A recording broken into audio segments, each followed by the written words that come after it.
Yeah.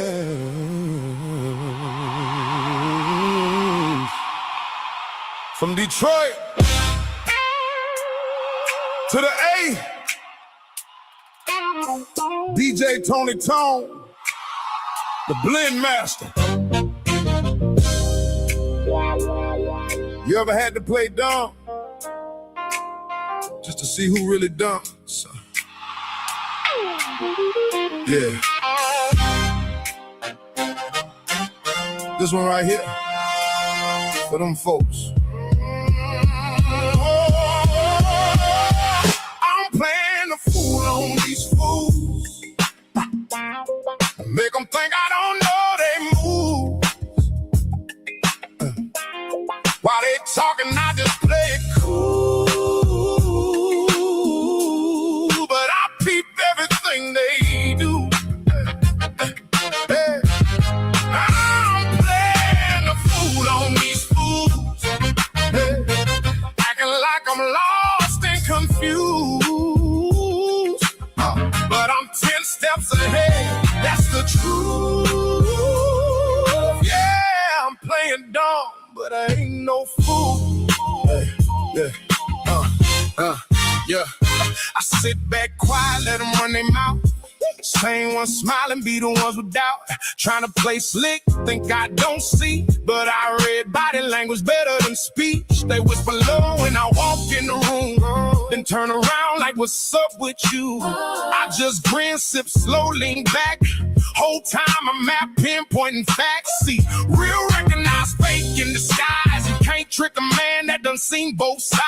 I ain't pressed, I ain't loud, I don't react. That's how you make them comfortable. That's a fact. I'm playing a fool on these fools. Make them think I don't know they moves. While they talking, I just play it cool. But I peep everything they do. See, I learned from the ones who crossed me before. Now I don't trip, I just watch a little more. They think slow, but I'm moving in stealth. You reveal more when you feel like it's safe. So go ahead, laugh, joke, play your role. I'm just collecting every piece of your soul, every lie, every slip, every fake handshake. I don't expose it, I just let it marinate. Cause time gon' show what I already knew. Truth don't rush, it just come in a view. And when it hit, man, it hit real clean. I ain't gotta say nothing, you know what I mean. I'm playing the fool on these fools. Ooh, make them think I don't know they move. While they talking, I just play it cool. But I peep everything they do.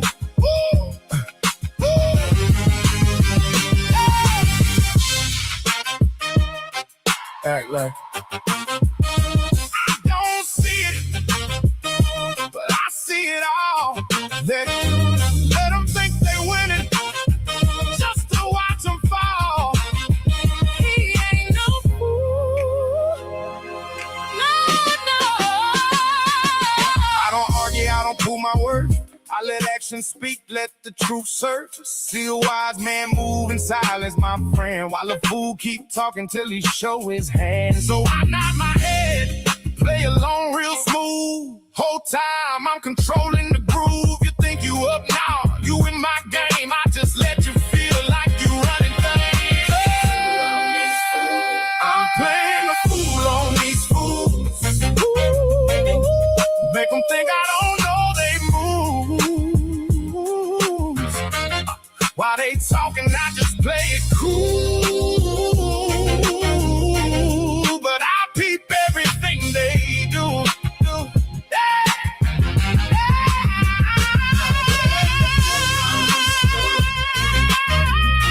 Acting like I'm lost and confused. But I'm 10 steps ahead, that's the truth. Yeah, I'm playing dumb, but I ain't no fool. Sometimes we gotta play the fool to chose a fool.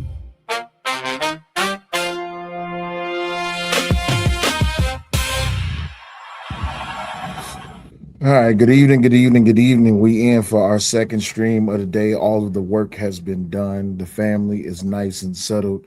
Dinner has been made, and it is time to do a review, give a reaction and some commentary to a debate that went down on Stephen A. Smith's show.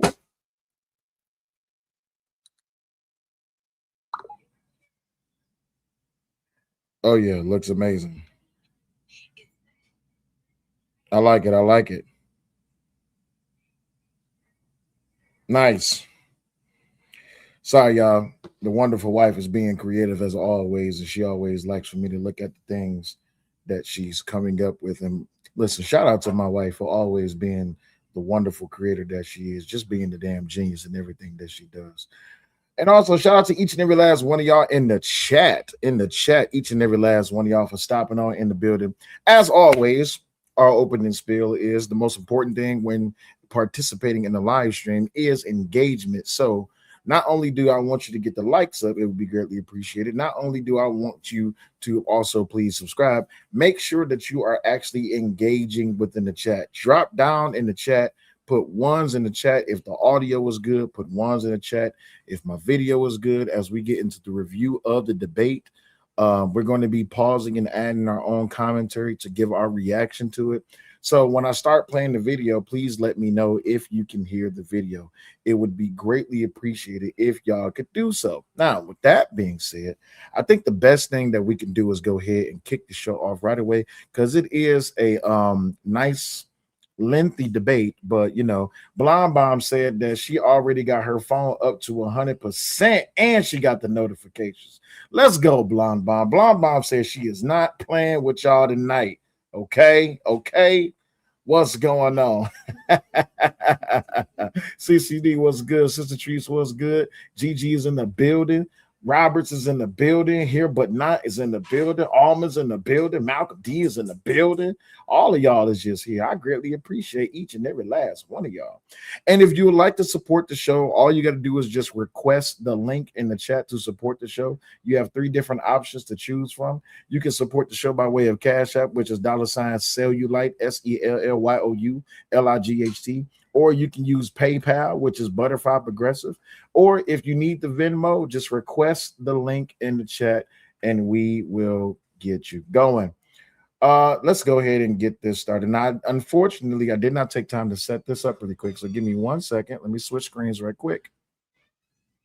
And let me go to window capture and we're going to get 1 second, y'all. I got to get this. I got it this correct way. There it is. Perfect. I got it. I got it.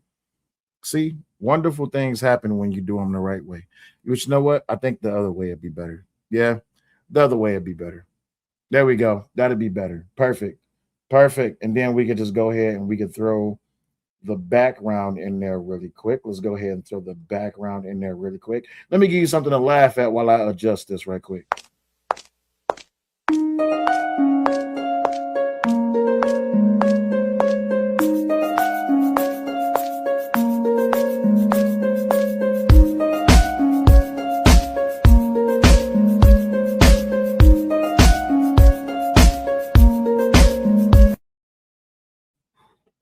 All right, cool. With that being said, once again, we are still highly supportive and celebrating the impregnation of Carmelo Anthony, ladies and gentlemen. If you like to participate in the what do they call that? The baby wish list. What's the wish list called when everybody be supporting and they contribute to a fund for the baby, right? If y'all want to contribute to the baby wish list for Carmelita Antonia, right? Make sure y'all support the show. Isn't that Anton's second interview with Stephen? Yes, it is, but this one is a debate. Did you know Karen Bass was in Congress? Unfortunately. No, not the baby shower. What is that thing called? The baby registry. There it is. The baby registry. Yes. If you like to contribute to the baby registry for the in celebration and in preparation for the baby shower for Carmelita Antonia and baby daddy by the name of Big Bubba, y'all know y'all can go ahead and support the show, right? We get the registry. Yeah. I get so many people mad. So many people's like, I don't understand why you don't like Carmelo. It's not about not liking him. He's just a murderer. I don't know what you want me to do. But anyhow, let's get on with this review, right? And as I start playing the video, put in one in the chat if y'all can hear the video. And Crystal J says, I hate y'all. Yeah, you be all right. let me get right to it, because obviously, Darren, you're a liberal. Anton's unapologetically conservative. Both y'all have stated the state of Black America right now in the United States. What would you say it is? Right. That's a hell of a question. The state of Black America right now? Right now. I'll start with you, Darren. I think the state of Black America right now, Stephen A., is one that's fluid, in your words, but it's something that we need to all be focused on, because as we sit here right now in the United States of America, we know that Black unemployment is high, and we care about a lot of the issues that white, Hispanic, and Asian people care about. And here they are in this order. Number one, we want to be able to be safe. We have allowed the Republicans and others to say that we don't believe in law and order. And I'm here to tell you that that's not true. Number two is that we want our children to have an opportunity, particularly our Black children, to have an opportunity to go to schools, whether it's private schools or public schools. But then when you get into healthcare, and we know the alarming rates of people with diabetes, people who have heart conditions, and even mental illness in Black people right now. Just studies have shown that young Black people right now are committing suicides at a higher rate than we've ever seen before. So I think the state of a Black America right now is struggling. I think that some of us are prosperous, but some of us are actually not bringing enough people along with us. And then lastly, I think that we have to make sure that for those of us that have been blessed to have an opportunity to have a good paying job, to have a family structure, there's a lot of folks out here, particularly kids, depending on what zip code you're born in, will determine your actual pathway to success. A lot of folks in Atlanta and places around the country are being born below the poverty line.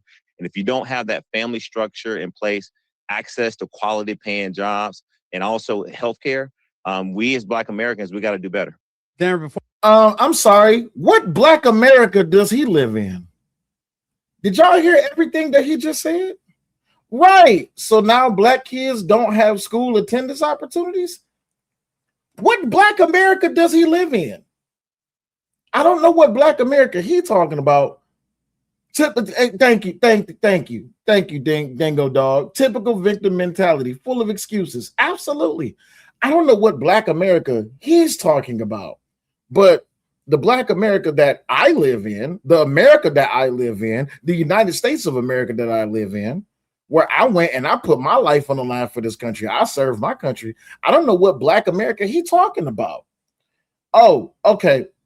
L. Robert said he lives in the liberal city. He lives in liberal city, Black Wakanda, Atlanta. Oh, okay, cool. There it is. Got it. There it is. Got it. All right, cool. Let's continue. Before I get to Anton, who do you hold most culpable for the state of affairs involving Black America at this point in time? I think it's a combination of a lot of different things, but it's a confluence of the lack of leadership on the federal level, starting with President Trump. And then what? Wait a minute. Who the hell told? So not wait. Hold on. Wait. Hold on, y'all. Wait. Hold on.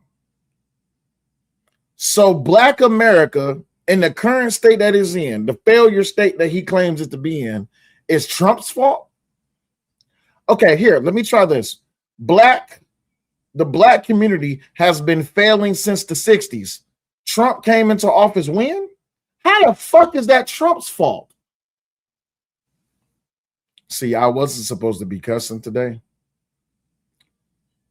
But y'all really about to make me cuss today. How the fuck is it Trump's fault that the Black community is in the state it is in? I think the second part of it is that we've got to be more emboldened to hold the elected officials accountable. You can't just come in our communities and right. Mindcast Bruce says, so we had leadership when we were slaves during Jim Crow, during the crack epidemic. Right. Tell us things that we want to hear. We got to make sure that when we elect you, particularly Black women, who is the backbone of the Democratic Party. Wait. Didn't I tell y'all? This is that matriarchal bullshit. Pay attention to what this motherfucker just said. Hold on. Darren, You about to get your whole listen, Theron. Look, Tree says I'm not doing this. Nope, y'all got to listen to it. I think it's a combination of a lot of different things, but it's a confluence of the lack of leadership on the federal level, starting with President Trump. And then I think the second part of it is that we've got to be more emboldened to hold the elected officials accountable. You can't just come in our communities and tell us things that we want to hear. We got to make sure that when we elect you, particularly Black women, who is the backbone of the Democratic Party, we got to. Black women is the backbone of the Democratic Party. Oh, I know Anton about to go in. Let me make sure that we hold them accountable, and not just Democrats. We got to get into those rooms with Republicans too, and don't let them off the hook. So I think it's a confluence of a lack of leadership on the federal and state level, but also making sure we hold our Black leaders more accountable to make sure that they deliver on what they promised us. Anton, when I would ask you the same question, what do you believe the state of Black America to be at this particular moment in time? Hey, shout out to the OG Anton Daniels, who comes from the same city that I come from, Detroit, Michigan. Shout out to everybody from the 313. But I know he about to destroy this man's argument. Who do you hold most? Let's go, Tom Dog. Get him. I'm not sure exactly what he means by fluid. I'm assuming that he defined that based off of the different parameters by which he spoke about the Black community. However, I think I agree with him, except for I would describe it as in shambles.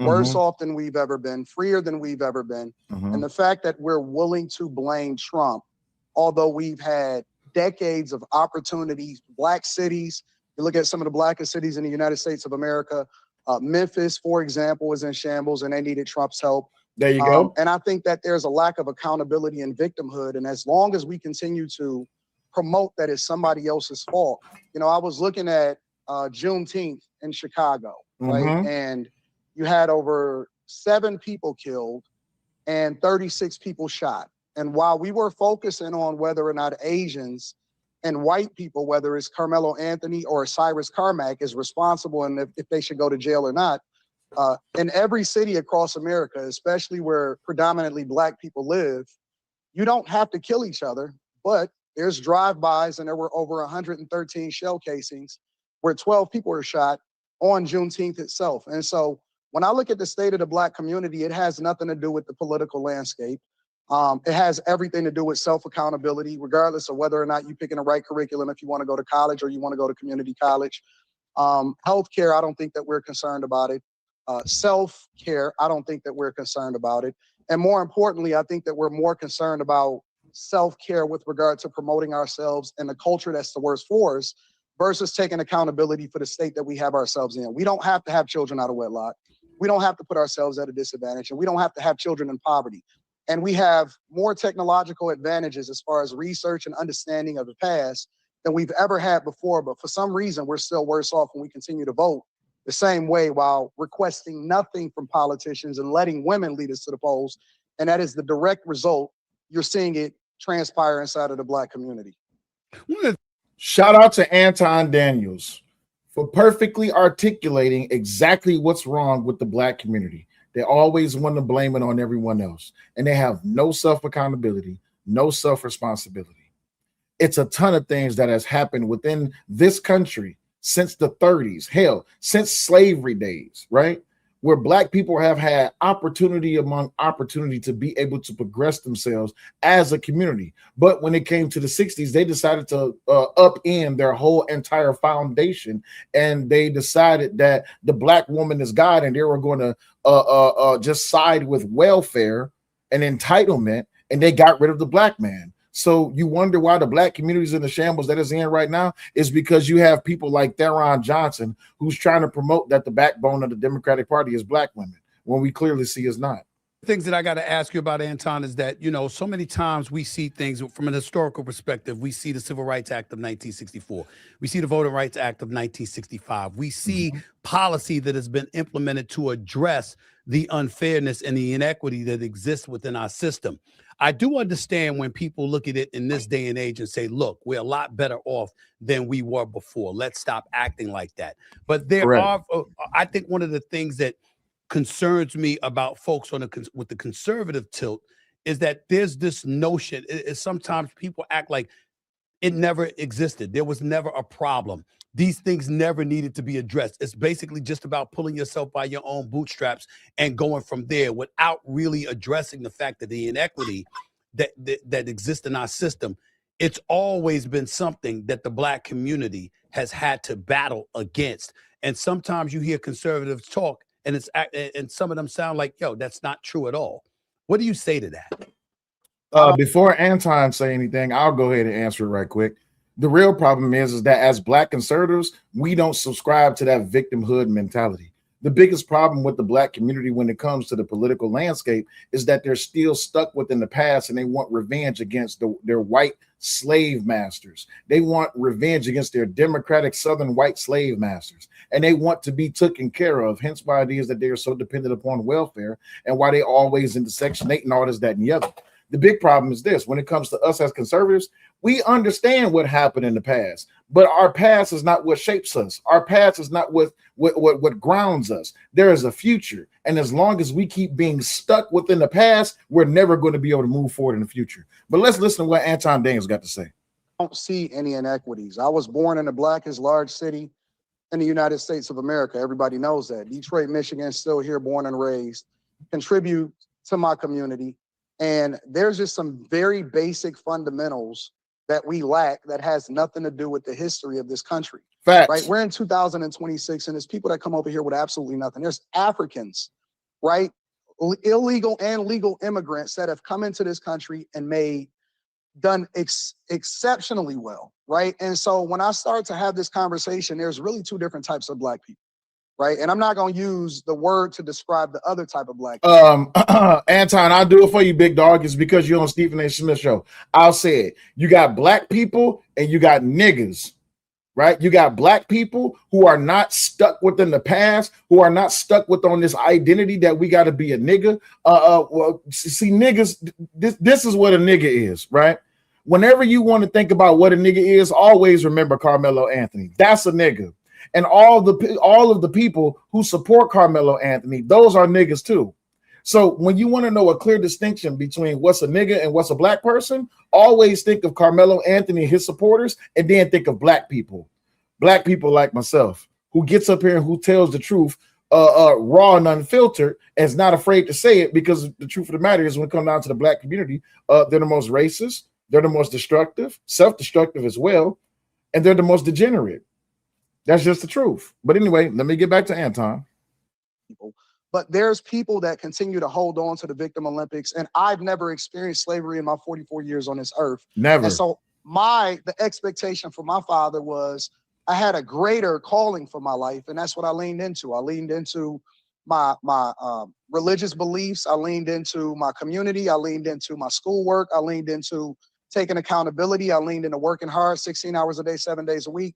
And as long as you are doing what you're supposed to do, there are no limits. And so I don't see the inequity. Facts. Right? That is a word that is used in order to make an excuse for why you're not doing what you're supposed to do. Facts. We don't have any excuse for why we go into prison. We don't have any excuse for why we continue to commit crimes. And we don't have any excuse for why we continue to not enroll in the curriculums that's going to pay us the most money. Every time you go into a college campus, everybody is in business, marketing, and communications. Nobody is going in any STEM fields. And every time I see a woman go into anything school related, it's always to be a nurse. I don't understand. I really genuinely don't understand. We're the most educated, we're the most enrolled, not even the most educated. We're the most enrolled, but we're the most in debt. And so we have insight and information on how we can make better decisions, but we lack the discipline and we lack the wherewithal to actually make those decisions and be conscious enough to see it through. And so I don't believe in that. And I believe the fact that people continue to try to make it seem like we're behind the 8 ball is enabling us to continue to go further down this drain. And in the minute that we start holding ourselves accountable, holding ourselves, we don't need Trump. You don't need Barack Obama. I seen them making their speech about hope again. And I respect you, Theron, for the work that you did with the Obama campaign in the South. But we don't need anybody to sell us anything or to give us anything. We can take everything that we want if we really want it. Facts. Theron, I mean, listen, you served as a regional political director for Barack Obama's 2008 presidential campaign. Obviously, you were a senior advisor to former Atlanta Mayor Kasim Reed and helped shape policy and political strategy during Reed's administration. You hear Anton say what he just said, break down what he just break down. give your initial reaction to all of that. How do you feel about what he just said? Now, for some of you that is subscribers to the chat, for some of you that have been around me for quite some time, some of y'all may remember this channel called This Is Fight Club. And one of the biggest things that Anton Daniels, because it was his channel, even though he wasn't the one that came up with the programming for This Is Fight Club. One of the biggest things that you had to do there was substantiate your argument. I was a regular over there. You got a ton of people that's in the chat that was a regular over there. My wife was a regular over there. Shout out to the OG, the Angry Man. He was a regular over there. The thing was, you cannot go into that arena and say you're going to participate in a debate and you cannot substantiate your argument. Let's see if Theron can do it without being emotional and just substantiate his argument with the essence of facts. I think what you just heard from Anton is a sort of a certain demographic, a certain population of Black people in this country. I mean, what you heard there, Stephen A., is much like my story. He's born in Detroit. I was born in Atlanta. I grew up in Athens. I had a mother who never finished high school, didn't meet my father until later on in life after I graduated from college. But I had a structure around me where my mom understood the importance of education. Then I had to understand, after graduating from Clark Atlanta University, play football, hey, not going to the NFL, what am I going to do with my life? And so I think the one thing that I would tell Anton that I know that he was a direct recipient of is that there were some Black people, maybe some white people, Asian, Hispanic folks that took a time to really invest in him, right? And so I think that, you know, we have a lot of folks who are born in poverty. And you look around the country, is that, and I said this earlier in my opening statement, kids who are born in certain zip codes, the structure is not there with the family structure, because what the family does, Stephen A., they can teach you how to behave in school. Then it's left up to our teachers, whether it's public schools or private schools, to basically be able to teach you how to learn. And remember what I said, not everyone has the luxury of going to private schools. That's why I believe that we need to do more to invest in our public schools. Now, once you get out, here we go. And this is where I think I benefit with Anton, is that you then have to figure out, okay, how am I going to utilize the system in its current form? You mentioned Barack Obama. You mentioned Kasim Reed. We got Andre Dickens, Keisha Lance Bottoms, all these people, the late, great Congressman John Lewis, Stephen A. These are all people who I work for and I'm very close to. The difference is that with having someone that was Black in these positions of power, it gave them a level of understanding when they were in the room and decisions were being made about jobs, education, healthcare, entrepreneurship, where we were going to allocate resources to certain communities, you had that person in the room. What's also lacking, he makes a good point, is that some of our cities that are being led by these Democratic mayors, a lot of them of whom are Black, we got to make sure that we support them and don't just criticize them when there's shootings and killings, but let's talk about the good things that they are doing. So I fundamentally disagree that now that Black people basically are just complaining about everything. The majority of Black people that I'm friends with and the majority of people that I talk to, they want a good paying job. But unfortunately, they can't keep a job because basically folks are not hiring. We have folks in this country right now who are overly educated for jobs, are taking jobs that they're overly qualified for, and people that are qualified for the jobs actually can't get them. And then lastly, I would say this, we have to do a better job as a community. Stephen A., you're doing this, right? Putting people in positions to make sure that when they've done the work, when they've actually made the sacrifices, right? They've been given an opportunity, somebody's helped them, give them a platform to talk about their story and about what they're doing to try to help people. And so, again, I fundamentally disagree with Anton as far as, having babies and going to jail. We know that basically the crime rate is the same with a Black person with a job and the same person with a white person with the same job, right? If you give people a job, crime goes down, people are more productive citizens. But if we don't get them access to jobs, if we don't have politicians in place to make sure that the blatant racism that we do see in this country, where people are basically know when I go in a lot of rooms, folks don't look like me, but I'm scared of that room. Even though sometimes I'm more educated. What the fuck is he talking about? We do understand that poverty is what breeds crime. Everything that he's saying is just rhetorical bullshit. First of all, just because you're born in poverty does not mean you have to remain in poverty. Everybody, somebody type poverty in the chat. Anybody, somebody type poverty in the chat. Just because you're born in poverty does not mean you have to remain in poverty. And if you dependent on the government to feed you, you can depend on the government to starve you. If you're depending on the government to house you, you can depend on the government to make you homeless. So this whole entire proclamation to where now we're promoting this dependent behavior and this dependent narrative that we have to stay within the government's reach so we can be able to succeed. Are you fucking serious right now, Theron? What are you talking about? Everything that Anton just spoke about, which is about self-accountability and self-responsibility and self-reliability. Those three things right there will change the whole entire scope of the Black community. But no, the biggest problem is, Theron, you don't want to put in the work. And it's the real problem is people like you, Theron, that will sit here and say, well, we can't get this, we can't get that. How in the hell is it not affordable to live in America when y'all sent $630,000 to a damn convicted felon who's now in prison, pregnant by his new baby daddy by the name of Big Bubba? Is he stupid? Come on, man. We got to stop. We got to stop with the lies, bro. We got to stop. And more experience. We got to make sure that we hold those folks accountable. So I think that's the difference between holding who accountable. Y'all didn't hold Obama accountable. He never did shit for y'all. He gave y'all gay rights. That's it. He never did anything. He never did anything for Black people. And since we keep it on just Black people, what the hell did Kamala do as vice president? Not a damn thing. Come on, man. And as I've been very blessed to be in positions, I'm always, Stephen A. and Anton, trying to figure out how do I help the young Black brothers and the young Black sisters who are. Matthew says affirmative action was in the 80s. That gives Black Americans a leg up. No, it didn't. Affirmative action didn't actually do anything at all. If you want me to be honest, all affirmative action did was bring people to the table. The problem is the people that they brought to the table wasn't willing to clean up after themselves. They left the table in shambles. They ate the food and they said, fuck it. That's the biggest problem with affirmative action. That shit didn't help nobody. Come on, man. We got to start being honest, man. Come on. Trying to actually make a way and make sure that they thrive in their communities. Can I respond to that really quickly? I was getting ready to say, I saw you shaking your head. Feel free to comment. Go ahead. For every Andre Dickens, you have a Lori Lightfoot There you go. Brandon Johnson over in Chicago. You have a Karen. Exactly, Universal. Affirmative action only lowered expectations and accountability. That's it. And don't even get me started on DEI and how terrible that shit was. Bass, who is completely incompetent, right? As a person that is born and raised in Detroit, what I've seen is a predominantly Black city that was ran by Black people, Black politicians, whether you're talking about the mayor and the city council, you're talking about the school systems, you're talking about the police chiefs, you're talking about all of this. So when we're talking about identity, for whatever reason, people feel like you need somebody to look like you in order for you to do what you're supposed to do.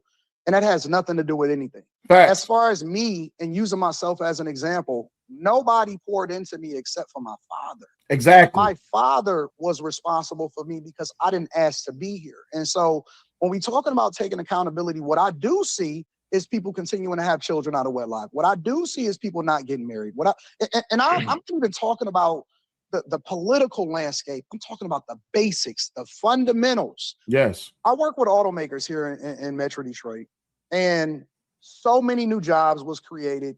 Chrysler, well, actually it's Stellantis, but we call it Chrysler here in Detroit, opened up a new plant. Ford went on a hiring spree as a result of the Trump administration.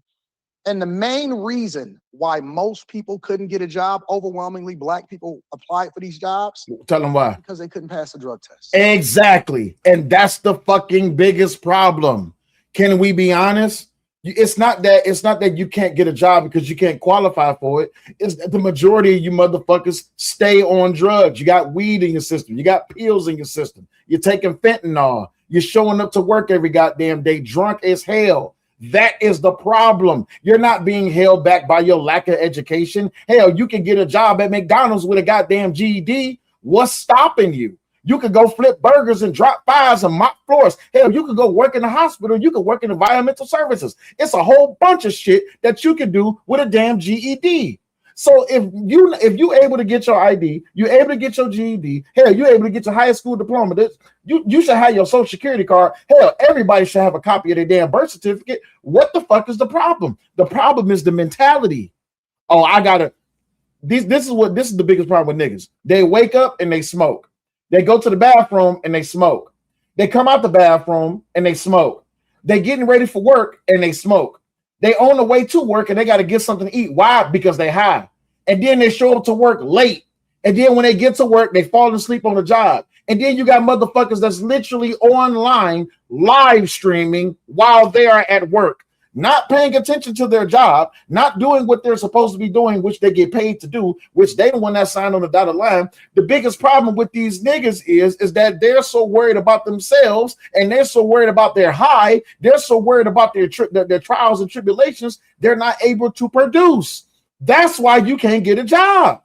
Put the weed down and pick up your damn brain, right? That's why the majority of you motherfuckers is out here committing crimes, because your mentality is not where it's supposed to be. You too stuck in that world of being a drug addict. And we can be honest, if you smoke weed that goddamn much and you ain't got no job, first of all, how the hell can you afford to get weed if you ain't got a job? Can y'all help me out in the chat, right? Everybody type broke in the chat. How the hell can you afford to get weed and liquor if you ain't got a job? How the hell is you affording that damn iPhone if you ain't got a job? How you got them damn Jordans on if you ain't got a job? Why is you selling eggplant and peaches? That's what they doing? Oh, so OnlyFans. OnlyFans is the goal. Another form of welfare. Got you. OnlyFans is another form of welfare. Got you. Anyway, let's continue, because I want to hear what this motherfucker Theron got to say. Not it's getting good. They couldn't pass the drug test. Mm-hmm. But how prevalent is that, Anton? How prevalent is that? I mean, you can find those cases, but to give the impression that that's a vast majority is. It is a Stephen A. Are you serious? Did Stephen A. just say how prevalent is that? Nigga, you can't get a job. Not even a good paying job. McDonald's start off, let's just say $13.50. Environmental services start off at $16.50. You can go work in the goddamn Ford or the Chrysler plant, or Stellantis, what they call it, and you could be making 17, 18, 19 an hour. The problem is you got to pass a drug test. But you know what these motherfuckers do? This is what they do. Watch this, y'all. Put one in the chat. You want to know what they do. This is what they do. I'm going to use L. Roberts as an example. I'm going to call up L. Roberts and be like, hey, bro, hey, man, I got to go down. I got to take a drug test, bro. Hey, I need you to piss in this condom for me. I need you to piss in this condom for me. I need you to piss in this cup for me. And I'm going to tie the cup. So come on, man. I know how this go. I know how to, bro. When I was working at the homeless shelter, Detroit Rescue Mission, right there on 3535 3rd Street, right on Martin Luther King Boulevard and 3rd Street, right there next to downtown downtown Detroit, right? You know what they do? Hey, bro, I'll give you $50 if you piss in this cup for me so I can go pass this test. And as soon as they pass the test, they get their first paycheck. And the first thing these niggas is doing is going down to the damn liquor store and they getting a bottle and they getting some Rellos or they getting some backwoods and they hitting up their weed, man. And they back at home, or they driving around all damn night getting high than a bitch. And know you got to be back at work at 5 o'clock in the morning.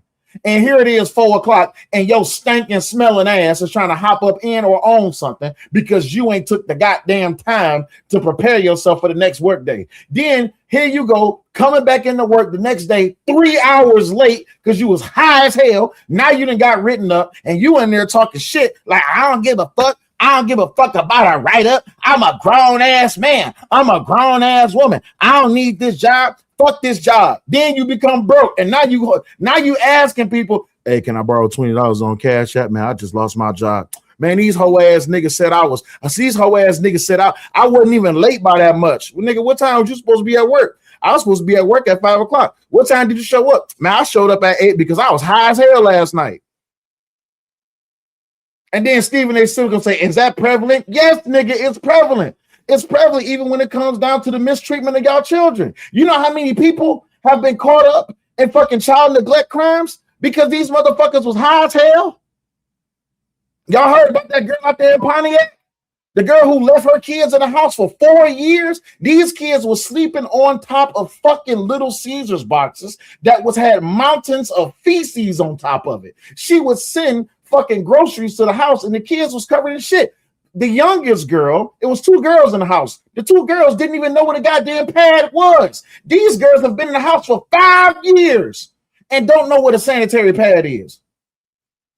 Why? Because the mama was out there selling ass, selling pussy, and sucking dick. And all the money that she was so-called making, guess what she was doing? Getting high with it.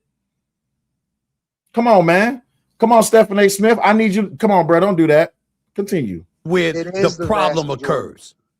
You really believe it's the vast majority? 50% of applicants that actually got hired or was on the verge of getting hired couldn't pass a drug test in order to get into the plant. But Anton, let's go back to Detroit real quick. I know your mayor very well, Mary Sheffield. I actually supported her in Atlanta. Stephen A., she came here when no one knew her. She had some mutual friends, met this sister. And you can't tell me, Anton, having that Black woman with that rich history, right? I don't need to tell you her history, you know, her family, how she served on the city council president. You can't tell me having her in that room and not necessarily the color of her skin, but the content of her character and what she took to get there. You guys, as people who are citizens of Detroit, you guys are benefiting from that. I mean, no, listen, just because that Black woman is in a position of leadership does not guarantee she's going to do her job well. Here, let me give you an example. Lori fucking Lightfoot, Karen Bass, Kamala Harris. Just because you're Black does not mean you're going to do a good job. Barack Obama. Fuck this country up. Your skin color does not guarantee a good job. Here, if your skin color guaranteed a good job, then why the fuck is this nigga in prison right now? If your skin color guaranteed that you was of good character, why is this nigga right here in prison? Why are you in prison? And why is it that you racist piece of shit, ain't shit Black folk, you niggas, why are y'all supporting this motherfucker? Oh, I know why. You're only supporting Carmelo because you're obligated to, because he's Black. That's why. That's why. Let's continue. She no one gave her anything. She ran against the establishment. She ran against the preachers. And so now she's trying to basically talk about people and getting them in a position to get those jobs you're talking about. But I think I agree with Stephen A. Let's not put this on Black folk, bro. Hispanics fail drug tests all the time. Asian. Why is it that every time we talk about the Black community, y'all always want to talk about everybody else? See, this is what I mean by the lack of leadership and the lack of accountability. We talk about how it is that in Black America, we talk about in Black America, why it is that these niggas ain't got no jobs, why they out here putting switches on guns and killing each other, trying to be the next King Von, trying to be the next LeBron James, trying to be the next Kobe Bryant. But these niggas can't pass the drug test. Hell, these niggas got more baby mamas than they got job opportunities. How the fuck do you have more baby mamas than you got job opportunities? Can somebody in the chat tell me how in the hell you got more baby mamas than job opportunities? Look, Ralph says Lyndon B. Johnson is laughing in his grave. Absolutely. They overcame, but no other Blacks can. See what I'm saying? Let's continue. And you know, a lot of white people, and we're not going to even get into the thing around fentanyl and all the drug problems that a lot of our... Oh, we can talk about fentanyl, but you're going to have to admit that cocaine Floyd, I'm talking about fentanyl Floyd, I'm talking about George Fentanyl Floyd. Oh, absolutely. That motherfucker died from an overdose. We can all be honest now. Hey, everybody put 7s in the chat, right? No, put 6s in the chat. We are celebrating 6 years clean for Mr. George Floyd. George Floyd has been 6 years clean as of today. Rural white class, working class people are filing right now. They fail drugs tests too. So I think that's my fundamental issue with you. No. We can't just Darren, isolate that just to the Black community. You're moving a goalpost because specifically the question was for the Black community. Thank you. That is a prime example of moving the goalpost. Whenever y'all hear somebody say you're moving the goalpost, we're talking about the Black community. This motherfucker Darren want to talk about the Mexicans and the whites and everybody else. Right. We're not Right. talking about Asians. We're not talking about white people. We're talking about taking No, I'm self-accountability and going back with Stephen responsibility. A. I did said ask the that question. I that's did, not all Well, Darren. I did no, ask the let me question just about say the this black really community. quickly. I didn't bring up any. Yeah. I didn't bring up any other community. He's right about that. I did ask the question specifically about the black community. So I get. He's So, got me there. so But go I'm ahead. not, Then. I'm Go not ahead, Anton. going to, I'm not going to lean into somebody else in order to justify why we not or why we are, right? You have a responsibility as an American citizen and as a duty to your parents and the ancestors that came before us, especially with regard to the civil rights movement and all of the people that died and the people that suffered. We don't even show up at the polls, Thank and you. we don't even educate ourselves enough to understand the candidates that we're voting for. I'm not going to talk negatively Exactly. about Mary Sheffield because she just got into office. Right. And I think that we should give her some grace and some opportunity to really show herself. And so even though I am a Republican, I do believe in supporting whoever is in office, regardless of whether you're a Democrat or a Republican, but you can go further back. Forget Mary Sheffield. Let's talk about Kwame Kilpatrick. Let's talk Exactly. about Mayor Coleman Young. Let's Exactly. talk about all of the black people that came before them that ran the city into the ground that ultimately culminated in the city filing for bankruptcy in 2000. Facts. And if you want to know who is a real gangster, go watch any video that you want to about Coleman A. Young. That motherfucker was a nigga. Okay, he was a nigga's nigga, and he did not give a damn. 2008. That's not a mistake. It's not a mistake that Detroit had fell behind and filed for bankruptcy. Now, once Mike Duggan got into office afterwards, we had 11 consecutive years of surpluses that Facts. Mary Sheffield now can benefit from because she can stand on the shoulders of people that actually worked and did the Facts. work. And I'm not going to say that she didn't do the work because she Right. was a part of the city council, Right. but she can now benefit from people voting and saying, listen, I'm not going to vote based off of identity. I'm going to vote based off of the person that's the best for the job. And Mike Duggan, especially as a CEO of a hospital system and understanding it from a business perspective, gave this. CCD says, Will, how do you join the black community? Don't join the black community until the black community gets its shit together. City an opportunity to really show itself and grow. And now that's what you see as far as Detroit benefiting, especially from working with business leaders like Dan Gilbert, the Illages, and so on and so forth. They are the beneficiaries. But again, we want to ignore the people that did horrible for the city Correct. in order to catapult people that are now in office. But we can't forget the history in order to move Right. the goalposts. But- We but- can't do that. I'm gonna say, I'm gonna go this route. Both of y'all are coming from different perspectives, different sides of the aisle to some degree. But we're sitting here having a conversation, and I get the impression that if y'all were in a room together having to handle some business, y'all could reach some kind of accord, some kind of resolution. That's Yeah, of course. entirely different. That's entirely different than the perspective that is disseminating out there to the masses. When we look at both sides of the aisle, one of the things that I've been on a war path about is that I think the politicians have messed up our country because the polarization, I think, has been largely instigated by them. We live in a binary system. You got to pick one side or another. You can't find an accord anywhere. And I think that it's made us as a society more polarizing and more volatile towards one another than it has been in recent memory. I've run across people that are obviously considerably older that tell me this is worse than the civil rights era. This is what they've said to me in terms of how times are right now. I don't know how accurate it is. I'm talking about people in their 70s and 80s in terms of the volatility that exists amongst American citizens. My question to y'all is, if y'all had to, do y'all believe y'all could work together to find resolution? And if so, why can y'all, but so many people in our society are unable to pull that off in this day and age? Here, I can tell you why. Because right now, this is what the mindset is. If you are black, you have to be Democrat. That's the biggest problem with the black Democratic constituents. That's the biggest problem with the black liberals who are being led by the white liberals. Go back and listen to that speech that Malcolm X gave in Detroit all of those years ago. If you're following behind white liberals, you're leading yourself to death. But they disregarded Malcolm X because they listened to Martin Luther King. And when they listened to Martin Luther King said the best thing for us as black people is integration. And as soon as we integrated, guess what? We just fell fucking further than where the fuck we were supposed to be. Right? They didn't like Malcolm X because Malcolm X was militant. And Martin Luther King was the main right-hand man that was working with Lyndon B. Johnson. See, this is a lot of history that y'all not being told, right? The truth of the matter is this.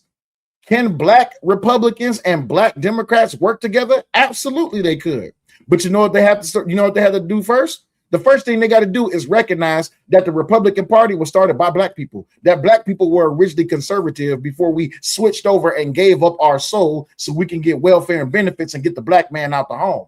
So you got to go ahead and dismiss the so-called the Democrats say, oh, we're so happy about the civil rights bill. Yeah, guess what? After we tried to pass the motherfucker 3 times and the goddamn Democratic Party was the one that fucking voted the bitch down. It was the Republican Party that was bringing the goddamn civil rights bill, not the goddamn Democrats. And then on top of that, the Democrats are going to have to admit to their, how can I say this? What's the best way I can say this? Oh, okay, cool. The destruction of the black community. Margaret Sanger, Planned Parenthood, Civil Rights Bill, 94 Crime Bill. Yes, baby.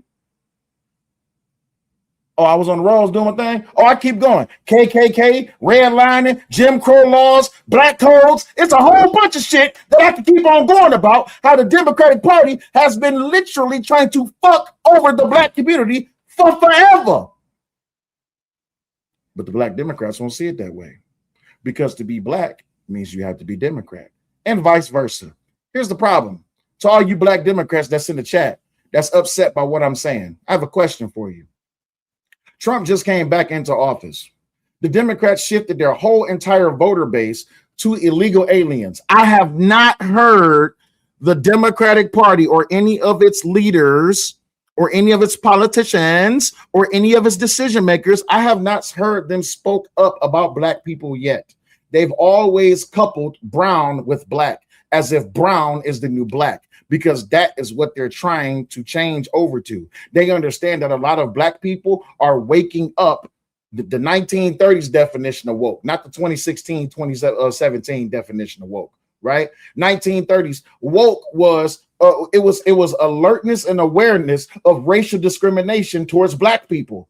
And when you are 1930s woke, see, I can take you back through there, but some of y'all are not ready to be educated because you're too goddamn racist. And you don't like the fact that black people are not agreeing with other black people. So you're going to call them coon when you don't know the definition of coon or even the etymology where coon comes from. Y'all have the idea to call motherfuckers Uncle Tom, and you don't even know that goddamn Uncle Tom's Cabin. Uncle Sambo was the nigga. That's what you should really be calling people. But you're calling them Uncle Tom because you're ignorant and you don't know, and because you're too goddamn stupid to go do the damn research, right? But again, I say, and they're going to turn on the Browns. Oops, I'm sorry, they already have. Isn't that what Biden did? Asian American rights, Arab American rights, Venezuelan American rights, Nigerian rights, all is that and the other. The Democratic Party has done everything possible to destroy this country. And you know what the main thing that they did? They try to turn everybody gay and get them to enroll into the Rainbow Coalition and the Brigade of Gay Frogs. They did this by way of CRT, critical race theory. You want to know what CRT is? Everybody type CRT into the chat. CRT is white man bad. That's all it is. CRT is white man bad. That's all it is. There's no other way to explain it. CRT is white man bad. That's it. My brother Omni says, as a matter of fact, they didn't start recognizing Sambo until we told them that Sambo was the real villain. Facts. But since people are too goddamn stupid and they're too goddamn dumb and they want to remain on this plantation mindset where they need massa to take care of them, how is it that you hate the white man that you love to go vote for? Oops, my bad. Was I not supposed to say that part out loud? Y'all always talk about we oppressed, and yet you keep voting for your so-called oppressors. When it came down to the Civil War, they didn't fight in the Civil War to protect their land. They fought in the Civil War to protect their property, which was niggas, which was black people. That's literally why the South fought in the goddamn Civil War, to keep you niggas in chains. And then they figured it out. Why everybody want to talk about the party switch? The parties didn't switch. The ideology just switched. Since we can't keep these niggas in chain, we're going to keep these niggas on the ballot. How are we going to keep it on the ballot? Give them welfare. And y'all niggas fell for it. Hook, line, sinker. Section 8. Fucking EBT. Food stamps. However it is that you want to call it. Y'all fall for it every damn 4 years. Every election, local, state, and fucking federal. Y'all fall for it. And yet I'm supposed to be a black man that sit back here and just tell a lie? Oh, well, you know, as black people, all we got is hope. And let me go ahead and speak on the black church as well. If you want to know what's wrong with the black community, go down to a black church where the pastor is up there, and the Lord, in Jesus' name, hallelujah. Bro, nobody care about all that damn performance. Why the hell is the pastor sleeping with the goddamn ushers? Why is the pastor who got his wife on the stage with him, why is he sleeping with the mother's board? Why is the pastor fucking the ushers or wife? Why is the pastor out here paying the goddamn prostitutes that's walking on the street? Why he using the church's money to fuck with the fuck with the harlots? Somebody help me understand. The biggest sinners in the damn church is the goddamn board. And yet y'all only created the Second Baptist Church because you didn't like the First Baptist Church, because the First Baptist Church was ran by the Southern white racist Democrats that brought your black ass to this country. But y'all never want to confront the truth. Had it not been for the African kings and queens to sell your black ass to the fucking Spanish, maybe we wouldn't have been here in America. Oops, my bad.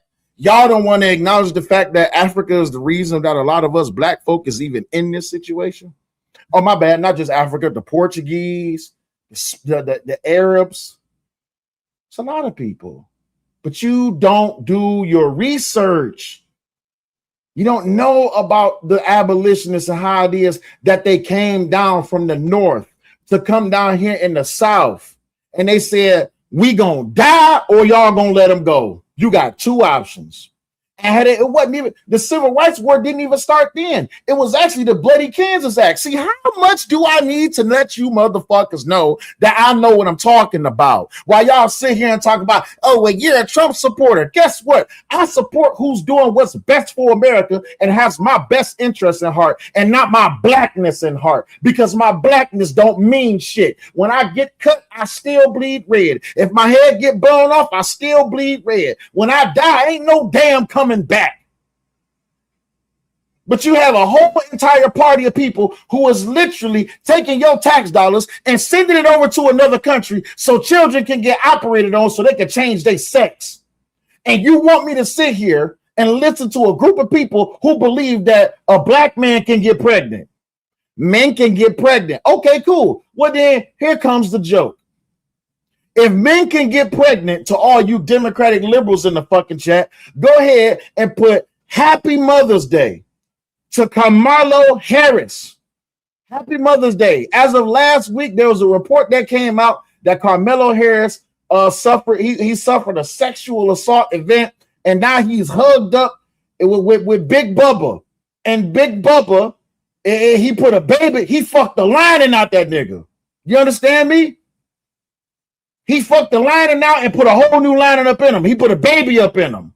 So, black Democrats, liberals, when y'all was Black Lives Matter, which we all know Black Lives Matter was a fucking scam anyway, because y'all never cared about Black lives. Y'all show that every goddamn watermelon felon day. I don't call it Juneteenth anymore. I call it watermelon fratricide. That's exactly what I call it. It's watermelon fratricide, because every damn year y'all do the worst shit to each other on Juneteenth, or rather watermelon fratricide day. And you think I'm supposed to listen to this victim mentality that you motherfuckers got? Y'all are sick in the fucking head, especially when y'all was pushing for grown men to be playing in women's sports and for grown men to go into little girls' bathrooms. And y'all had drag read day at the fucking children's schools. Y'all was literally putting adult material in middle and elementary schools. And you think we supposed to listen to you politically? You motherfuckers is off. That's what's wrong with y'all. That's what's wrong with y'all. And all because you was being led by white liberals. You can support the show by hitting either the Cash App, the PayPal, or the Venmo. If you need the link, just ask for the link in the chat. The moderator will drop it to you. Sure, go ahead. I think that Theron is somewhat disingenuous, But you can work with that because you understand the disingenuous nature of the conversation is based off of him absolutely believing what he believes, right? He's not doing it to be KW, thank you for supporting the show, big homie. malicious. He's doing it because he truly believes in what he's saying. And you can work with Well, that, then why right? is it disingenuous? Why is it disingenuous if he truly believes it? It's disingenuous because he knows better as far as, I think that Theron speaks to, just off of this conversation alone, he's speaking and reaching the lowest hanging fruit. And I know he understands what I'm talking about because he has worked in these political circles. When we're having these conversations, we're not speaking to the actual real issues. He's speaking to the talking points that a lot of Democrats use in order to justify or get people riled up to vote however they're going to vote or to stay in the same space as far as what I would describe as a Democratic plantation. I would be able to work with him because I know that he's smart, he's educated, and he knows what he's talking about. And so behind closed doors, he would be solutions-based. And so that's where you would be able to find that bipartisan agreement, or you would be able to reach that middle road, because people that are educated understand, even though if they're on the front lines and facing the audience, I believe that the way that they speak to the audience is much different than how they work with people that they know is educated and know what the solutions are, or trying to find an equitable solution. So I think that I will be able to work with him, and I also believe that debate and conversation is good. Even if you have different talking points, even if you have different beliefs, you looking to it, a conversation is you looking to understand the person that you're having a conversation with. But I do think that just based off of the talking points that he has today, he's using similar talking points that Democrats use, especially in the Black community, to have people engage in a vote instead of educating them on why they need to do things differently. So, Steve, let me ask you a question. Here we go. So, yes, I would be able to work with this brother, Anton, but I think that I would describe him as disillusioned. And I think that he actually is using his conservatism to actually convey a level of elitism when he just said himself that his father and everybody kind of poured into him. The party that he aligns himself with is not the party who actually is helping the people that look like he and I. This nigga got to be stupid, right? Republican Party Creation USA. He got to be stupid, right? He got to be stupid, right? He has to be. I can't accept it any other kind of way. He has to be stupid. And so the difference between, these are not talking points, Anton. The reason we're both on Stephen A. Smith Straight Shooter Show is because we've been putting in the work. I mean, when you look at the work that I'm doing every single day, right, it's podcasts, but it's also in the streets, making sure that I support my HBCU. It's making sure that when TSA workers are laid off at Atlanta airport and they have no way to get to and from work, I was the guy that was out there passing out the gas cards, right? Serving on boards to try to basically help people with reentry with an organization called CEO. These are the things that I do every single day. I think the difference between you and I, brother, which we will be able to work together, is that you come on a lot of these shows and you take a very controversial topic and you go viral, but you push the button, right? You push the button. But what I would challenge you to do is that when we would get in that room and we would hash it out, I'm sure there's a lot of similarities, but I fundamentally believe that the conservatism that you bought into. Did he just refer to the Corey Holcomb incident that just happened in January? Is that what he just did? For those of you who are smarter than me, did he just refer to the Corey Holcomb fight that almost broke out between him and Anton in January only because Corey Holcomb could not exist within the conversation about politics? Got you. The criticism that you bestow on our people is not productive. It's not what's going to help us get to the next level. And so I do believe that you're putting in the work. Clearly, you've made it this far. But Stephen A., what we like to do more, as particularly as Black men, is have sensible conversations like this, represent our point of view in a very calm but direct manner, but also make sure that we don't abandon the core principles of who we are. Listen to what I said to you. You're talking to a guy who clearly didn't grow up with a father, right? A mom who... Oh, okay. Well, that explains it. Theron, you didn't grow up with a dad. That's why you don't understand that this conversation is not emotionally driven. That's why you don't understand logic. You are literally a product of the environment that you promote. Let me say that again. Theron, you are a product of the environment that you promote. In other words, you're a part of the problem. You do not have a father. So you don't know what it means to use intellect, and also couple that up with logic so you can have a better understanding. Right. What the business, what's going on? He says he is emotional like his mother, which is the big problem with the Black community. Only had a high school education, have an adopted sister, went to a HBCU. No one gave me anything, but I was able to utilize my political skills. You sound like a woman. To get in the rooms, and that's why I chose the South in 2008 and 2000. Kaken says everyone has a father. Yes, everyone has a father, but not everyone has a dad. See, the difference is this, right? You can give birth to a child, but unless you are taking care of that child, you're not a parent. You're just a sperm donor or egg layer. 12 on the Obama campaign. That's why I support our mayors as well. And I can talk about the city of Detroit, because when a Black woman, Mayor Sheffield, comes to my city, Atlanta, and say, hey, I'm running to do something that's going to be better for all of Detroit, not just Black people, I support that woman. And so, but so you Stephen, just said that nobody gave you anything. No. I'm saying to you, I had good mentors along the way, right? But I had a praying mother who actually poured into me. I had an older brother, but when I gave the opportunity, there were a lot of people who helped me. John Lewis helped me, gave me an opportunity to run his campaign in 2008. But no, You earned that. You earned that. Let's be clear. Anton, no. These are the different rooms that I'm in, brother. They're letting you in those rooms because you are one of the few Black people that talk that conservative talk amongst those Republicans. You know how hard it is to penetrate, and when you are a Black male Democrat where there's so many of us. Yeah, so I had to prove myself. I had to work hard. What? An opportunity, my wins, and my merit-based strategy, right? Because at the end of the day, Stephen A., it's all based on merit, right? Can you really deliver on what you're going to do?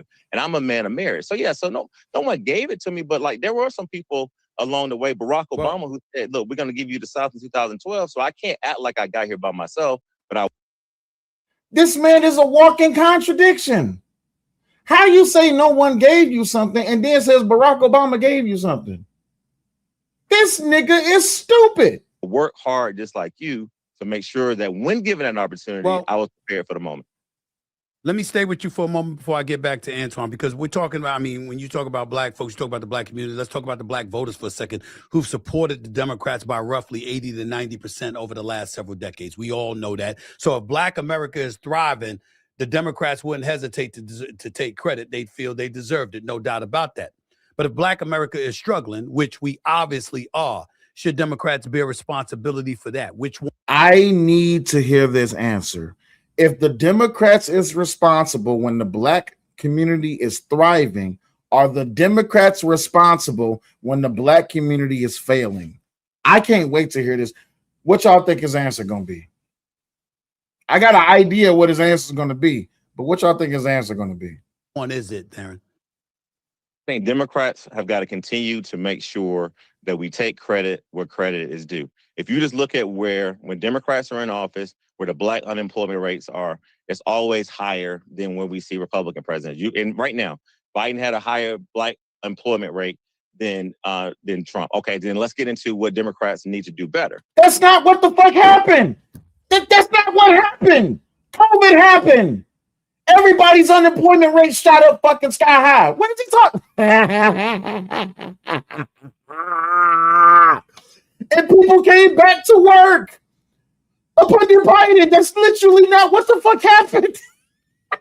We need to make sure that we reward these folks, these Black voters, when they vote for us by putting them in positions of power with DEI. They're competent and they're ready for it. Also, why are you putting people in position who's not qualified to be there? You're literally cherry picking who you put into position based on skin color and gender. Oops, my bad.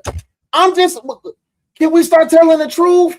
The goalpost just moved again, Brian.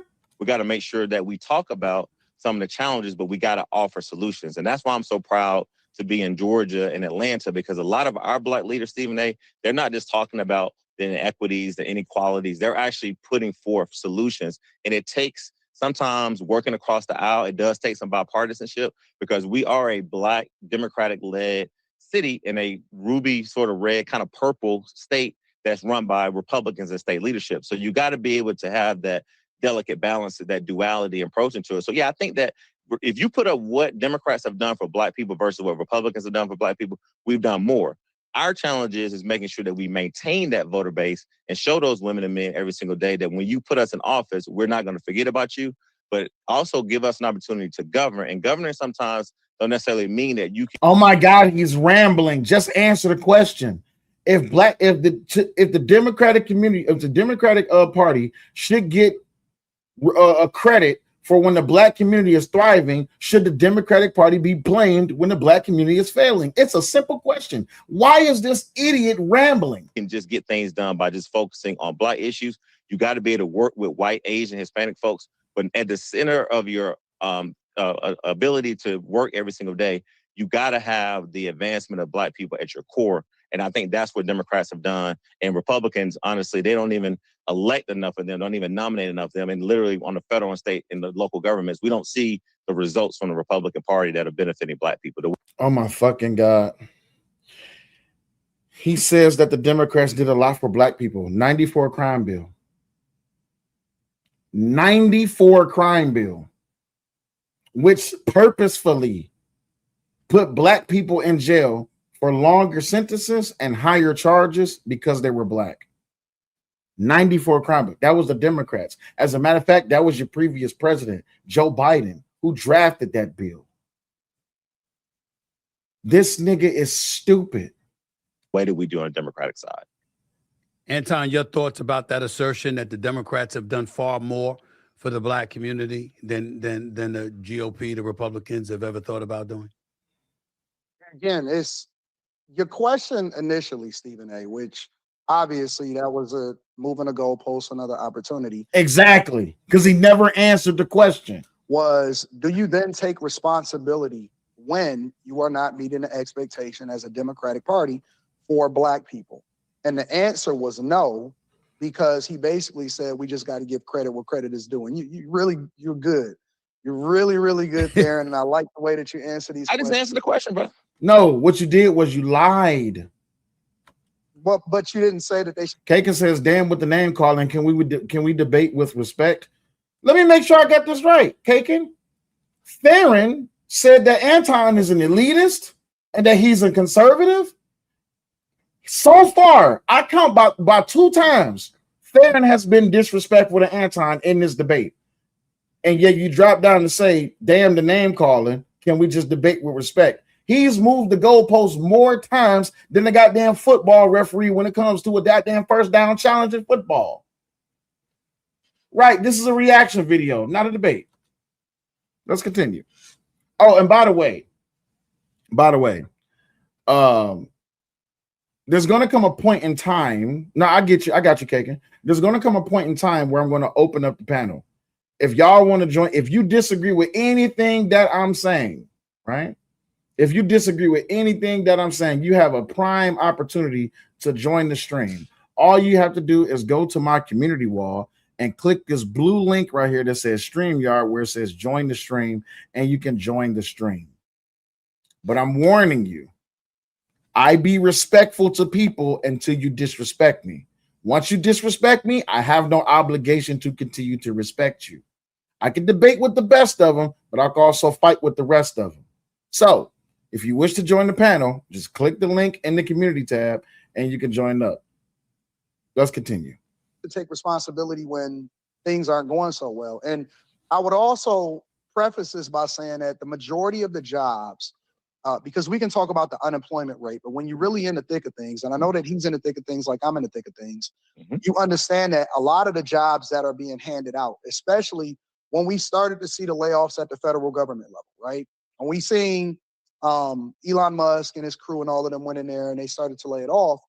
We didn't see these same women getting these same jobs and being able to compete in the private sector as they are in the public sector. And what happens is they go into these jobs expecting to get their student loans forgiven, and they work there for 10 years in the public sector. Real niggas 69 says, I don't want to talk about nothing but reparations. You can't have that conversation about reparations because it's unpayable. With that expectation, and at the same time, they don't meet the expectation to be able to compete in the private sector, and that's why you see a misalignment as far as the competitive balance when it comes to Black people competing for jobs in the private sector versus the public sector. In a private sector, you actually have to be software engineers. You have to be mechanical engineers. You have to be in STEM fields and be able to get these same type of jobs and qualify to go up the economic ladder, and not just in the political landscape or the public sector. And we cannot continue to let Black women lead us, not only at the polls, but when it comes to determining what happens, you know, in these political circles, right?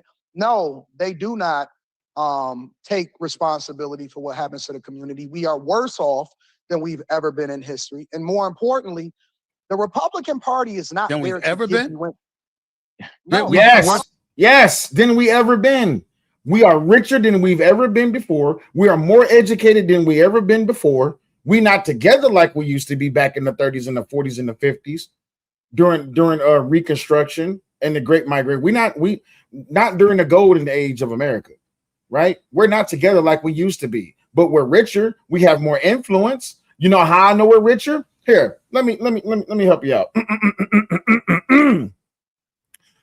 A murderer at the age of 17 by the name of Carmelo Anthony, his parents put up a give, send, go, and they raised over $630,000 to support this nigga.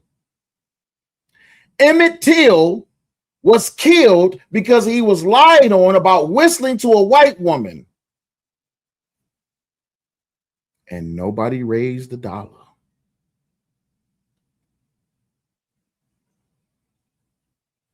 But you know what the biggest problem with reparations, or giving reparations to Black people? All y'all gonna do is give it back. If Black people get reparations right now, if descendants of slaves, you say he is not a murderer, you can click the link and we can come up and have a conversation about it. If they give reparations back to these descendants of slaves, right? You know what they're gonna do? They're gonna go buy Jordans, they're gonna go buy Hennessy, they're gonna buy cars that they can't afford, they're gonna buy houses that they're gonna fuck up. They're going to buy a whole bunch of land that they can't keep up. They're literally going to give all the fucking money right the fuck back. What's the point of giving you reparations? They might as well just keep the goddamn money. Hellcats, all of that. All of that. Natalia says you can't hold 1950s America against 2026 America. They are not the same. We have worked hard as a society to change that. Facts. Big facts. So than we've ever been? Than we've ever been.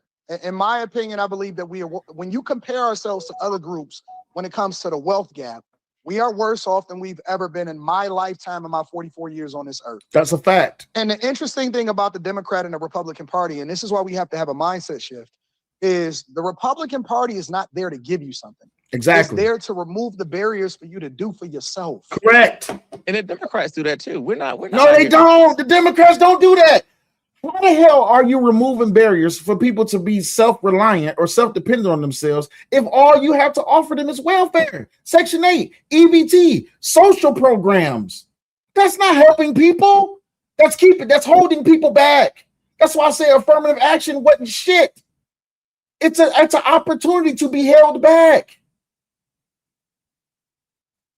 It's not helping you. Being on food stamps for 10, 20 goddamn years is a problem.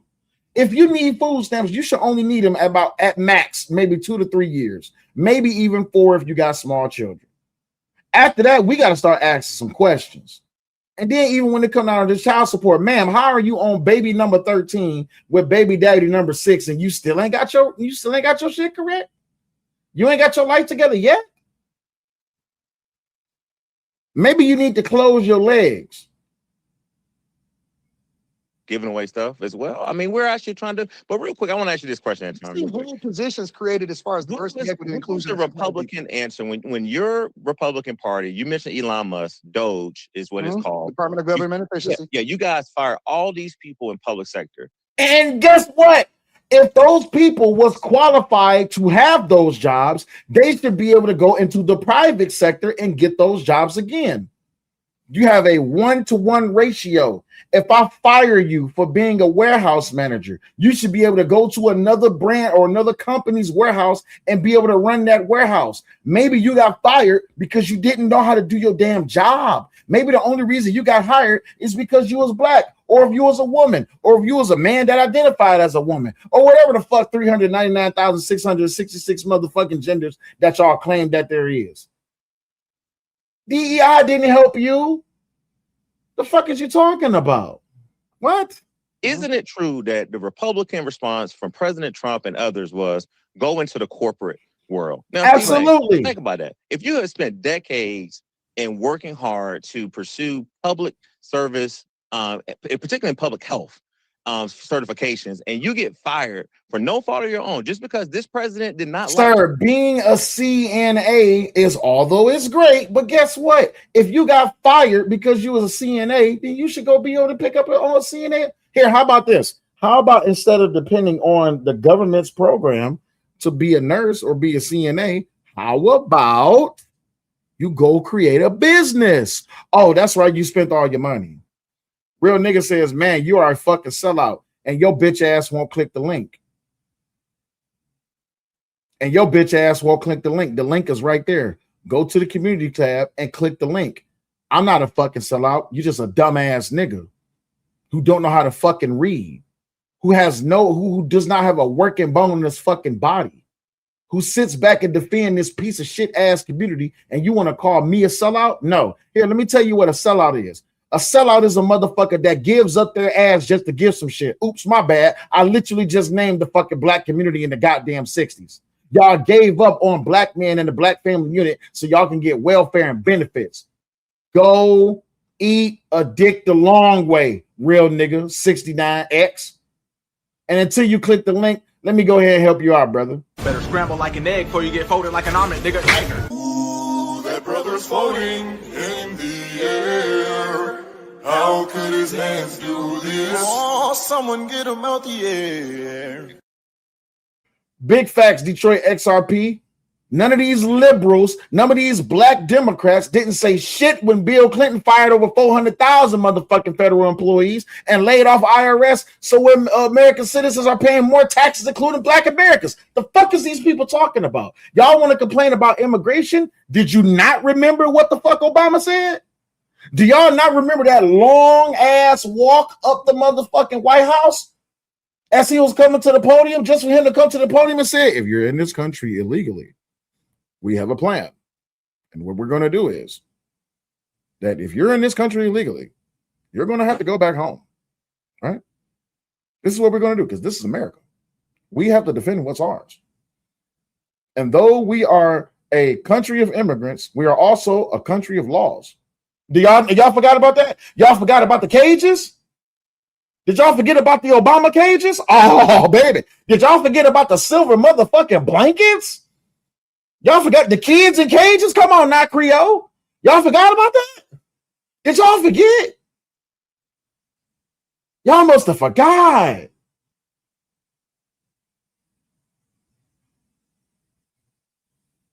Anyway, I didn't forget. The CDC, not because you were doing a bad job, not because you couldn't actually do the job. And then the Republican response to these black women that Anton are talking about was go into the corporate sector. Absolutely. How is that logical? Well, it is logical, because if you was able to keep a job within the CDC, you should be able to go get a goddamn job at the hospital. What the fuck is so wrong with this? Guess what? Well, Guess what, Darren? Hold on, let me chime answer in. this. Can I? Go ahead. No, go ahead. That happens every single day in the public sector. You're not guaranteed a job. Facts. People get laid off through no fault of their own on a regular basis. When you go through an audit, when a company, Meta laying off people in order to be able to fund AI, right? Not that AI is replacing jobs, but because they need to spend more money while being accountable to shareholders. People are being laid off, white people mostly, over in Meta, and you don't have the opportunity to say, well, I didn't get laid off by any means of my own. I have to go and figure it out. You don't get a handout just because you got laid off. It wasn't a handout. First of all, I don't consider it a handout. They were working for that money. They weren't. They wasn't working for. Did y'all hold on? Time out. Did y'all see the videos that these motherfuckers was making? I'm going to my job at Meta. I'm going to my job at Twitter. I'm going to my job at this and that. And you know what they did every day? They would take their goddamn cell phone and they would record themselves going into their little cubicle, which was nothing but got a pillowed comfort apartment. And these motherfuckers would sit there and they would monitor social media And what they would do is they would ban people or your account would get suspended if you were talking conservative Republican talking points. If you said anything that sounded Republican, you was being shadow banned. If you said anything that sounded conservative, you were being shadow banned. Yes, that was encouraged. Yes, it wasn't. Did y'all not listen to the goddamn the meeting that they had with what's his goddamn name? What's the motherfucking name that run Facebook? What's his name? What's his goddamn name? Somebody tell what's his name? Right, what I eat at my job. Right. What up? What up, Uncle Rick? These motherfuckers, Mark Zuckerberg, that motherfucker. Mark Zuckerberg sat up there on Capitol Hill and had to answer uncomfortable questions. What are these people actually doing at your job? Nothing. So what are they getting paid to do? Nothing. So was y'all compelling people's speech if they was a conservative or if they was Republican? Well, we wasn't compelling their speech, but we was ordered by the Biden administration that we had to block certain influencers because they was making too much noise when it came to Biden's laptop and the stolen election. So what did they do? They banned us. Guess who else admitted to it? Twitter. Guess who else admitted to it? Google. Guess who else admitted to it? YouTube. Yep. All of these social media platforms admitted that it was the Biden administration that was compelling people's speech and that was blocking conservative or Republican influencers, content creators, chatters, everything. They admitted to it. You can literally go look the shit up. You can literally go look the shit up. Right. Once Elon Musk bought motherfucking Twitter, it was over. That's why I can't remember the dude who was running Twitter before, but he said Elon Musk has purchased a crime scene. I'll never forget when he said that shit. He said Elon Musk just purchased the world's most expensive crime scene, and that's where it all fell out the bottom. That's where all the bussies went. It was over. Jack Dorsey, that dumb motherfucker. Appreciate you, Dr. Manhattan. It was over. Let's continue. They want to be handed something. That's number one. But number two, I will say this. One of the things that I will come back to you about, Darren, is this. The process of evolution never escapes any generation. I mean, it's not what it was 10 years ago, 15 years ago, 20, 30, 40, 50 years ago. It's just not. And so when Donald Trump comes into office, and the one thing that I will say is the man didn't lie about what he was intending to do. He talked about shrinking government. Now, the GOP and the Republicans are known for shrinking government. And so I hated the fact that, you know what, they laid off a bunch of federal workers. I hated the fact that it had, a very big effect on Black women compared to almost anybody, particularly in that DC area working for the federal government when they made all of those cuts. I hated that. I didn't like that at all. But I always find it funny whenever they want to talk about the Black community and people who got fired, they never want to speak about all the Black men that suffered behind it as well. But also, let me not forget this either. When it comes down to it, yes, small government is good government. I want as little government involved. I don't want no government involved in my life at all. None. I want them motherfuckers to run the country the correct way and leave me the fuck alone. Let me have my big ass porch with my big ass radio and my big ass dog and my big ass shotgun. Leave me the fuck alone. Don't fuck with my family. Don't fuck with my wife. Don't fuck with my kids. Don't fuck with my dog. Don't fuck with my house. Don't fuck with my money. Don't fuck with the school. Leave all that shit. Run the goddamn country. That's all you got to do. Uncle Rick says the Obama admitted he was giving out rewards for snitching on illegals. Here in our city, the illegals were spooked because neighbors were calling ICE on them. Absolutely. It was a bounty on these motherfuckers, right? It was a bounty on these motherfuckers. I'll never forget that fucking speech that Obama did. That shit was amazing. But what's even funnier, Uncle Rick, let me go ahead and give you a shout out right quick. What's even funnier is everything that Trump is saying and doing about illegals now is everything that the Democratic Party was saying and doing about illegals then. Go back and look at the clips with Hillary Clinton and Bill Clinton and the majority. Hell, Chuck Schumer's bitch ass was saying that shit too. We are a country of immigrants, but we're a country of laws, and you cannot be within this country if you cross the border illegally. You have to come in the correct way. All of these motherfuckers said that. Every last one of them. It's a compilation of these motherfuckers. Right. And when Obama signed the damn Smith-Mundt Act in 2012, bro, it was a problem. Same breath, I also saw it coming from a mile away because he said it was coming. He said it was coming because he said the government's spending too much damn money. Now, obviously, he seems a bit hypocritical with the damn money that somehow gets funneled into his pocket. Don't get me started, by the way, Anton, with a $1.8 billion slush fund that he tried to get, that he was going to oversee and allocate to insurrectionists like nothing was going to get in his pocket. I got you, but we were born at night, not last night. You got to be kidding me with something. Or the fact that the man is in office, and since he's been in office, he's reported to have made anywhere from an additional $5 to $7 billion. And you can't be mad at the man for being a businessman. They have an issue. They have an issue with correct history. Facts. That's why they participate in revisionist history. What's the problem with the man making money? He was supposed to stop making money just because he's a president? Oh, okay. You're right. Last time I checked, he don't accept the check as a president. Right. How is that any different from USAID? Come on now. USAID. That's why a lot of Democrats are so upset. When all that money got slashed out of USAID, shit. All those politicians, their pockets got fucking thin as shit. His own damn pocket. These are the kind of things that they're saying. Somehow, some way, the American people are suffering, but he's getting richer and richer. Him, his cronies, his families, but not necessarily the American people. Stephen A. Smith, brother, I'm sorry, I got to cut in right quick. Carmelo Anthony, $630,000 over a year. And all he did was kill someone. I don't want to hear about how unaffordable America is. Especially. I got to get the solo screen for this one, y'all. My bad. Everybody type in the chat, New York City, NYC. Everybody type NYC in the chat. I was watching a live stream with a fellow content creator by the name Uda.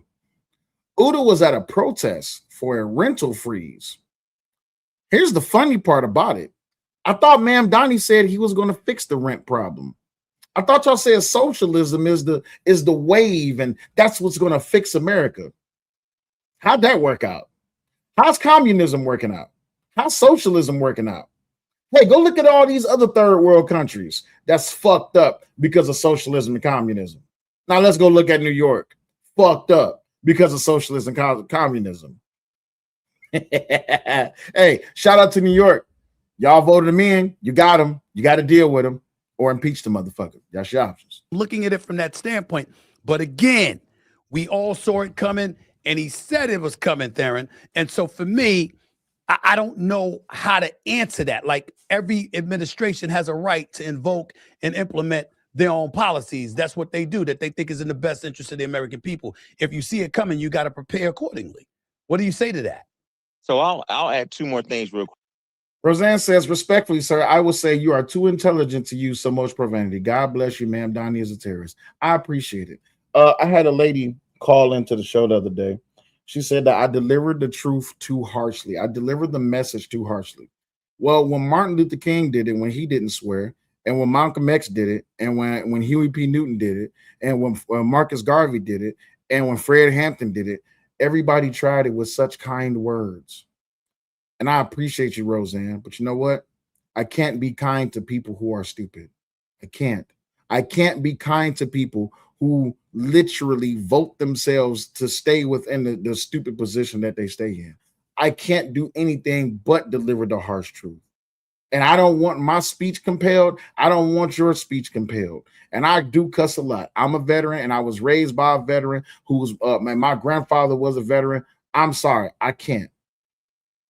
Because weak men create hard times. Hard times create hard men. Hard men create weak times, and weak men is born from those weak times.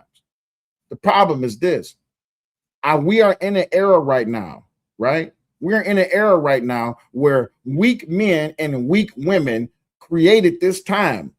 And I'm talking about since the 60s, since the 30s, we are in an era right now where there is a promotion of effeminate men. And I'm not just talking about black men. There's a promotion of effeminate men that are trying to ruin and destroy this great country that we call America. I have a problem with that. I have a problem with the fact that when it came down to masculinity as a whole, and I'm not just talking about black men, I'm talking about masculinity, period.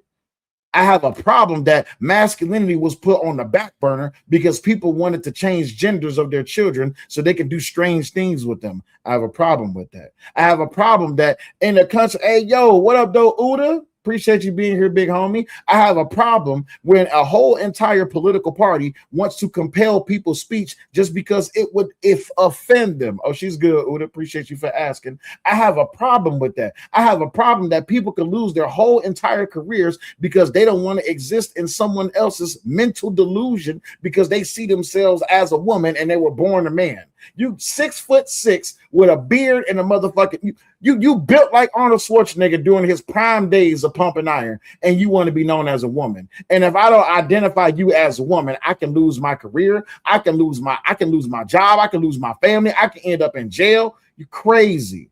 Especially when we have content creators of this day and age that's literally out here participating in this beta male feminist rhetoric. And we're supposed to be listening to them as if they have all the answers. And yet these are the same people that bend the knee to a system that they swear up and down is racist. I can't. I have to deliver this truth as harshly as possible because ain't no more time for soft shoeing. Ain't no more time for soft talking. We have to be honest. If we love our country and we want our children to be able to enjoy the country that we are going to be leaving behind when we die, it's over for us. If we continue to let this shit happen, it's over.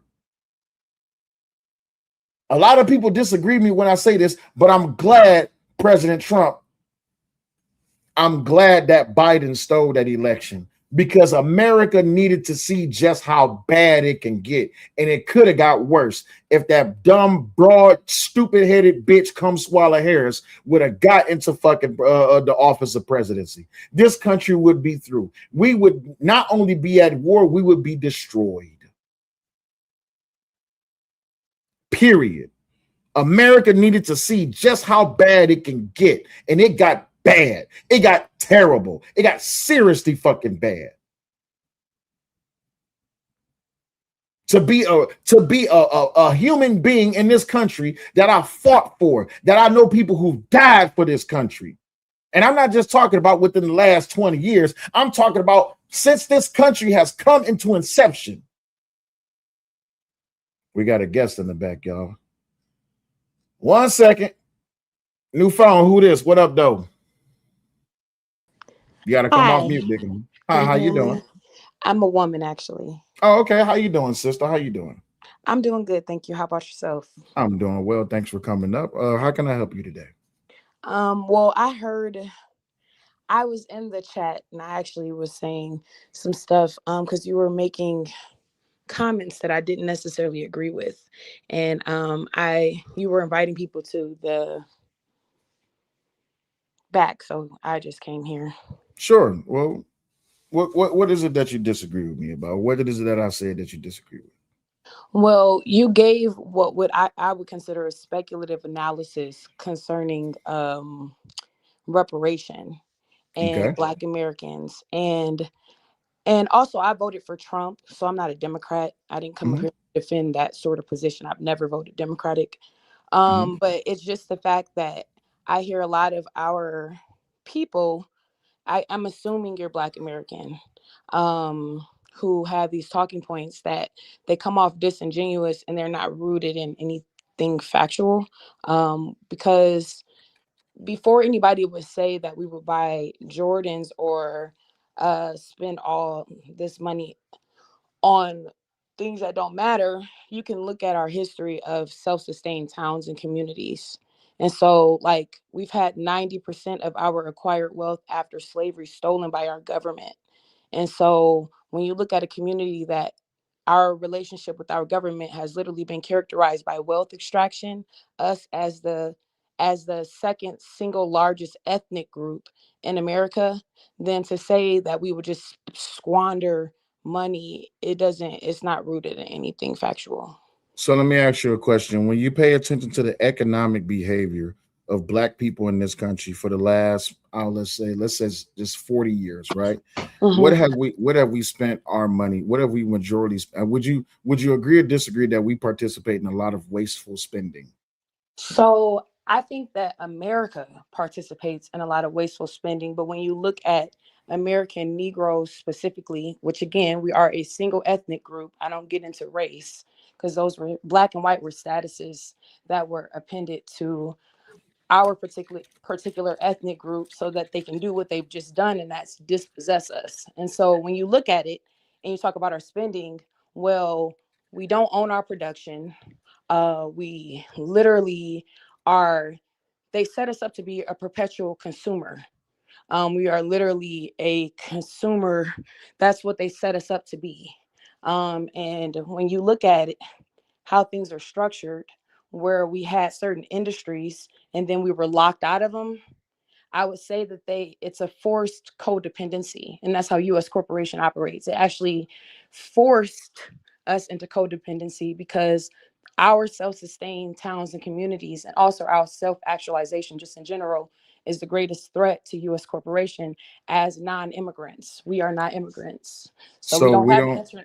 we don't My have the bad. I thought you was international. done. Go ahead. Sorry, we No, have no. no. I thought you was done. That's my Yeah, apologies. I apologize. we have national ties.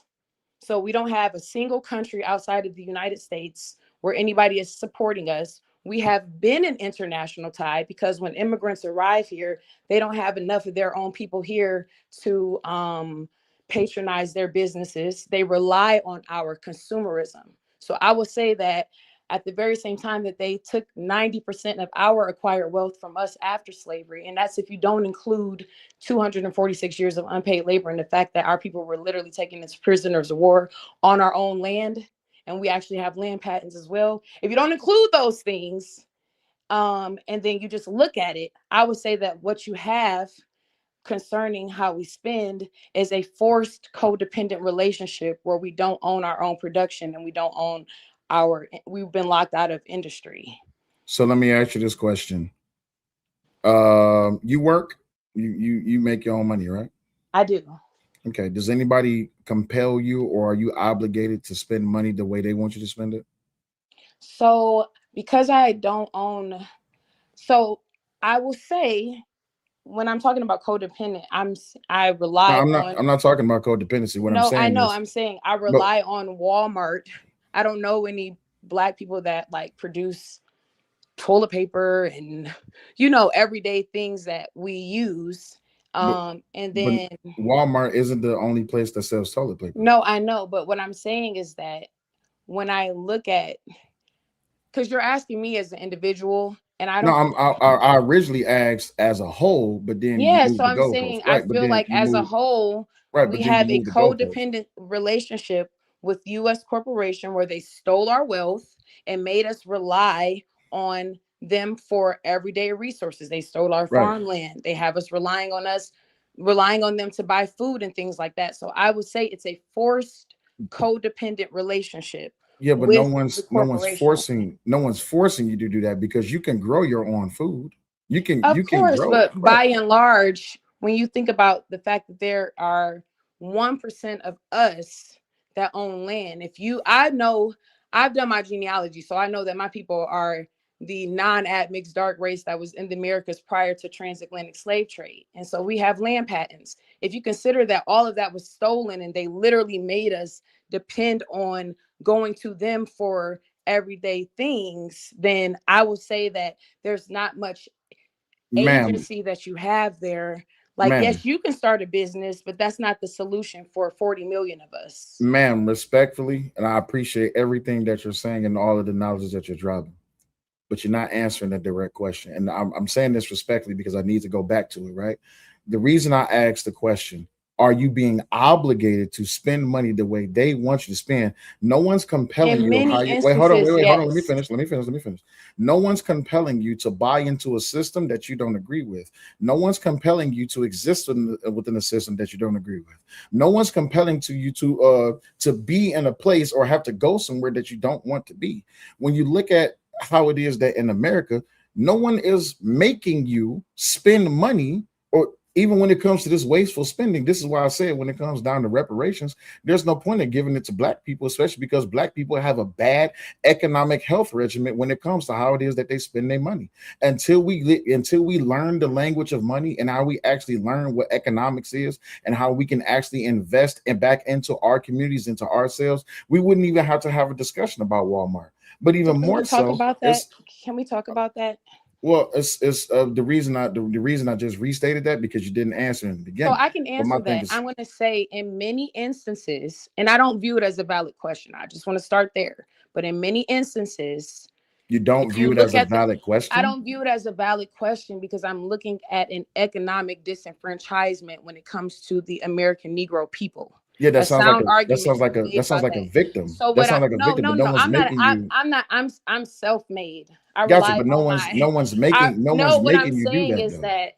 This is not victimization when you did. So that's the perpetual gaslighting that exists when it's not perpetual gaslighting. That's just history. When our single ethnic group goes to talk about the harm that has happened to our community that can be backed by empirical data evidence. The first thing that somebody will say is victim mentality. And I am here to say the reason why I am able to speak on these matters is because I am far removed from that. Gotcha. So would you say that you're the only person that believes this? No. Okay, so it's a multitude of you, right? Yeah, but I'm saying in many instances, our people have been forced into a perpetual consumer status. Since when? Since we were locked out of engineering, since we've been locked out of the hair care industries, since we've been locked out of all of these industries that have made millionaires. Hold on. You said locked out of the hair care industry? Yes. How are you locked out of the hair care industry? Because when we go to set up, first of all, Black Americans are denied business loans by and large. That's not true. Yes, it is. I'm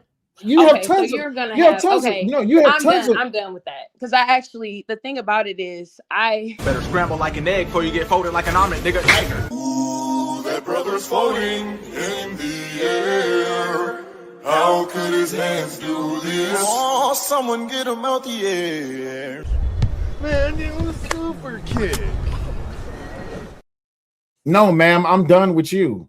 Everything that you said was everybody else's fault. No one is forcing you to spend money where you don't want to spend it. No one is forcing you to work where you don't want to work. No one is forcing you to live where you don't want to live. What the fuck is she talking about?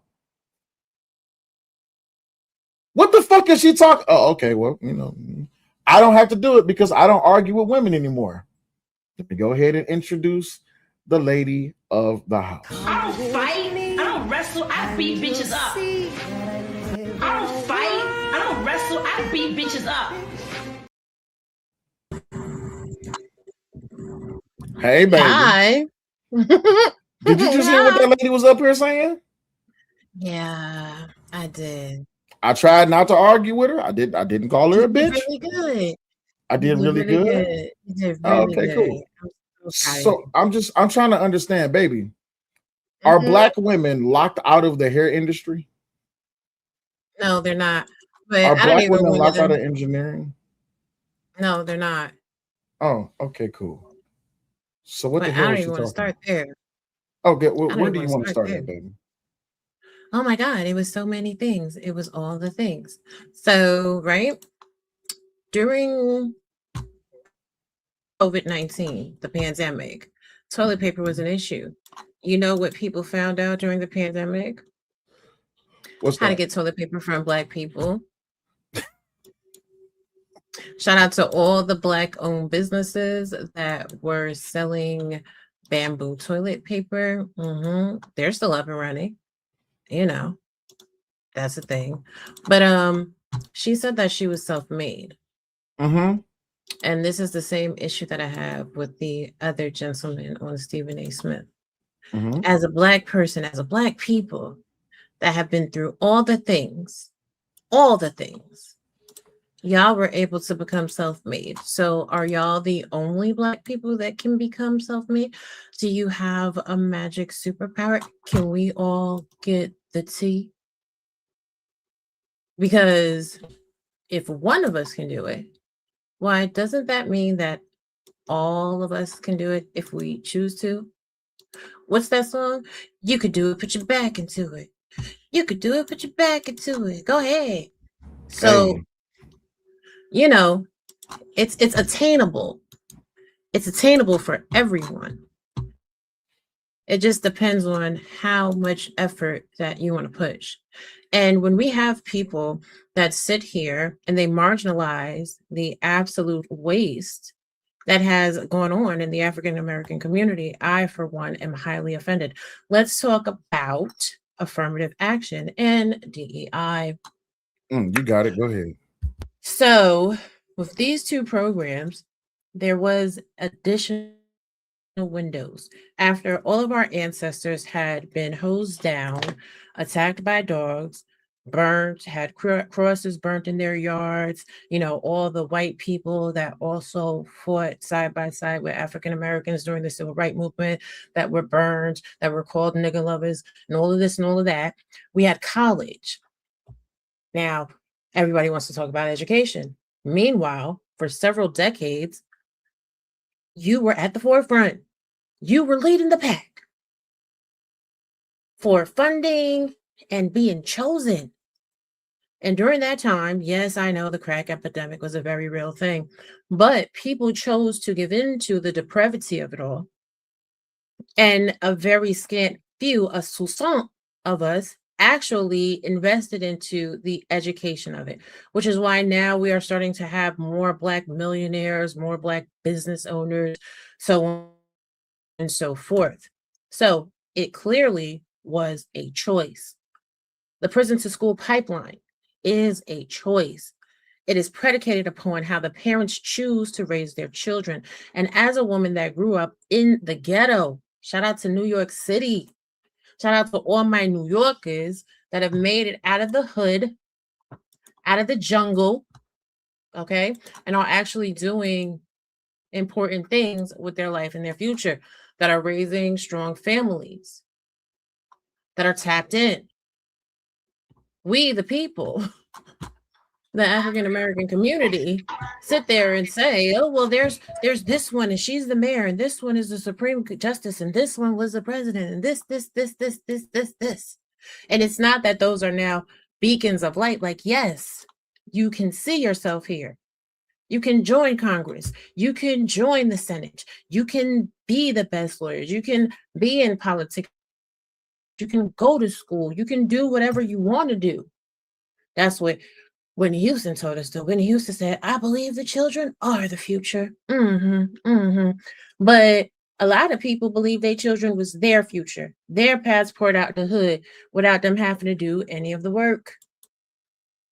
So no, we're not forced. We're not forced to do anything. We're not forced to shop with people of other nationalities. There are farmers markets. Farmers markets go on every weekend. Yeah, we don't have land now. Okay, cool beans. But who is stopping anybody from going to pick up some land? Last thing I heard, there was a whole bunch of Black farmers. And while some farmers are having issues with this lack of USDA agro funding, the Black farmers are not. We tilled this land. We worked this land. We built this land, built the biggest exports. But everybody's talking about their high value. But everybody's talking about that they own a home. But everybody's talking about this and the third and all this other bullshit. Now, fuck all of that. Because people could be in their backyards raising produce. During the pandemic, we were told about hydroponics and aquaponics. How many Black Preach. What up, Uda? Uda, what up, though? You got to come on mute, you know, You always know that. You already know. You know. Oh, Uda, are you oppressed? Are you oppressed right now, Uda? Are you How being could I be forced to be oppressed, out? man? I'm living my life, nigga. I'm in the projects right now, chilling with my Uda. You crazy? You crazy? We outside in real time. Stop playing with me. Hey, We Uda, outside in real time, bro. We the always been young about a lady, bag, the so young we ain't lady gonna get that into was that. the young lady Don't that be was up oppressed, here man. That's a before mental you? state, man. That's a mental state, bro. Oh, okay. So the young lady That's a that was up mental here state. before, she's lying that you are oppressed, sir. No, I'm in New York. This shit's rough out here. No, we living. I'm living in New York the way I'm supposed to live. This is crazy. Oh, Mom, okay. Donnie, all of them is acting weird. I'm still living the way I'm supposed to live. I'm drinking rosé. I'm drinking rosé champagne. What you talking about? We living life. You dumb? No cash apps did it. No, I never been about it. Roy, my sis, I know her for 1,000 years. She been a real one. Been one of the realest people I met on YouTube. Facts of Thank life. you. You know what I'm saying? I met Cell too. And you know what I mean? Then the connection came because I met Cell and I didn't even know the connection came. And then I made that connection in my own mind and said, damn, Cell's with Raw? That's crazy. And that's my sis. So, you know what I mean? This is her, son. You know what I mean? Appreciate you, big But we ain't homie. in no echo chambers. Everybody can feel their own way. We need people that can feel their own minds. We're not in the echo chambers. Feel what you want to feel. You know what I'm saying? I don't want to police nobody's mind. I'm not a police officer. Everybody needs to think the way they need to think. And then when we start putting our minds together, we can figure out how we need to think as a whole. But That's a everybody fact. has to feel their own way. You know what I'm saying? That's how I think about life. You know what I mean? So Exactly. that's how I feel about life. You know what I mean? But Roy's very smart. So Yeah, chill. that's why I married She's her. very, That's why she very got my smart. last So she's name. a shooter. She's a Uda, bro. And you What's- did the right thing, Sal. You did the right thing. Damn right. That's my So sister. Uda, I don't know how much you was Thanks. listening prior to coming up, but we really just pretty much been addressing all of these nuances and these fallacies that people have been pushing out, right? This whole entire idea that as Black people, we are disenfranchised, as Black people, we being held back, as Black people, we being oppressed, that we don't have a fair shake at a lot of opportunities that other cultures have. Would you agree or disagree with that? I disagree. Why so? I disagree. You know what I mean? I believe how it is sometimes for Black people, how we feel on the higher levels, but that comes to elitism. That comes to the elites. But when it comes to us, I travel, I go around many places on earth. Like, you have space and opportunity. Move around. Don't get stagnant. That's why I travel the world. That's why I go to other countries. That's why I go everywhere, even here where I'm at. You know what I'm saying? Like, we can't let nothing limit us. Man, get to your bag. The bag gonna move you. Get to your bag. Once you got that bag, you're gonna get all kind of opportunities gonna open up for you. So we can't be limited in thinking about, listen, bro, regardless of what we think, we didn't live the life of our great grandmothers. They wish they live in our life that we had here. It's more free, even if you think it ain't the freest, it's more free than they ever felt in their life. My grandmother, I spoke to my grandma about things. I said, you know about masonry and all this? She said, I don't care. You got opportunities. You got to go welded. You got to go do this. Like, they thought of life different. You know what I mean? We have a chance to push something forward. So we can't think about what's holding us back. We just got to think about what pushed us forward. Because everybody that came, whether you believed in Malcolm, whether you thought you liked him, whether you thought he didn't do the right thing or not, or whatever, whether you think about Malcolm, whether you think about anybody on earth, everybody pushed forward. They didn't think about what was behind them. And we so stuck on what's behind us is that's why we will never get forward. That's why you got to do the history, learn our history, see what happened in the past, learn the history of the world, and see how we can move further in life. And let's be the ones that push it forward and be the ones that make the same ones. We could be Malcolm right now. We could be Martin right now. And that's what it's about. But we so stuck on the past that we don't want to be Martin or Malcolm right now. So be a better Malcolm right now. Be a better Martin right now if you want to come penalize Martin for being who he is. We got an opportunity to be everybody that we want to be right now, bro. So we got space and opportunity. Don't get stagnant. Keep creating. Get to your bag. Think of businesses. Let's be entrepreneurs. Let's think about this. These are these things. YouTube opened the way. Digital world opened a way for us to be entrepreneurs, for us to push something further, for us to get a bag from anywhere around the world. Hey, Uda, really Right? quick, you have a comment Real from the quick. chat. Uwe says, he kind of lost me when he said we more free. What do you mean by more free? When you look at your grandmother, my grandmother's mind was so stagnated because I studied so much parts of history. I could tell her about Shluminati. I'm gonna say it like that because I don't say words. I could talk about Shluminati. I just came from the NYC Museum and George Washington, the apron, the masonry and all that.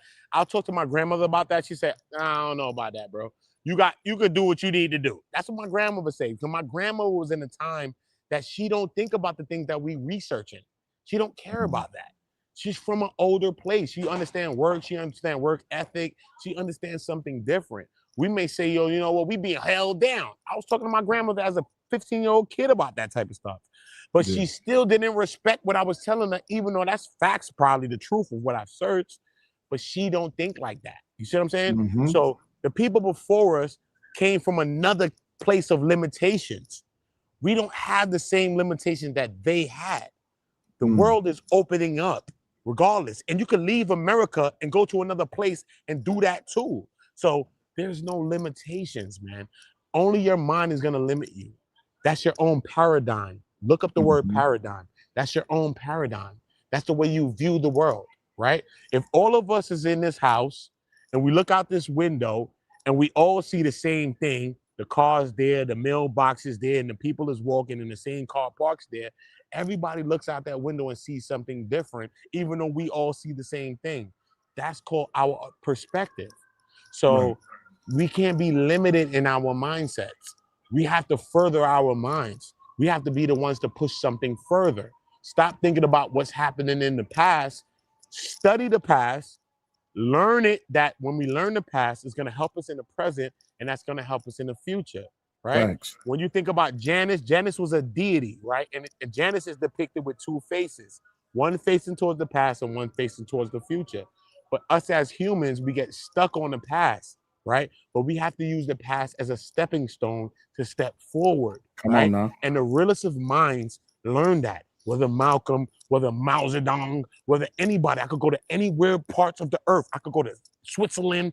I could go to any person that was great anywhere. They understand how we can push forward. So you got to be the ones to push forward. You can't be stuck. When you speak thinking about your limitations, you're not going to reach for what is there for you, right? Facts. That's why you got to study history and be a student of history. I'm always in the museums. I'm always studying art. I'm always studying these things. I'm always studying history, right? And we got to be up on politics. We got to understand all parts of life. When we start to study all these things in earth, we start to understand the opportunities that's out there for us. So, hey, Uda, let me cut in for a second. Let me cut in for a second because what you're saying and what you're doing is a prime example of how it is that as people, we supposed to be able to have that freedom to be able to study the things that we want to study. That way we can learn from them.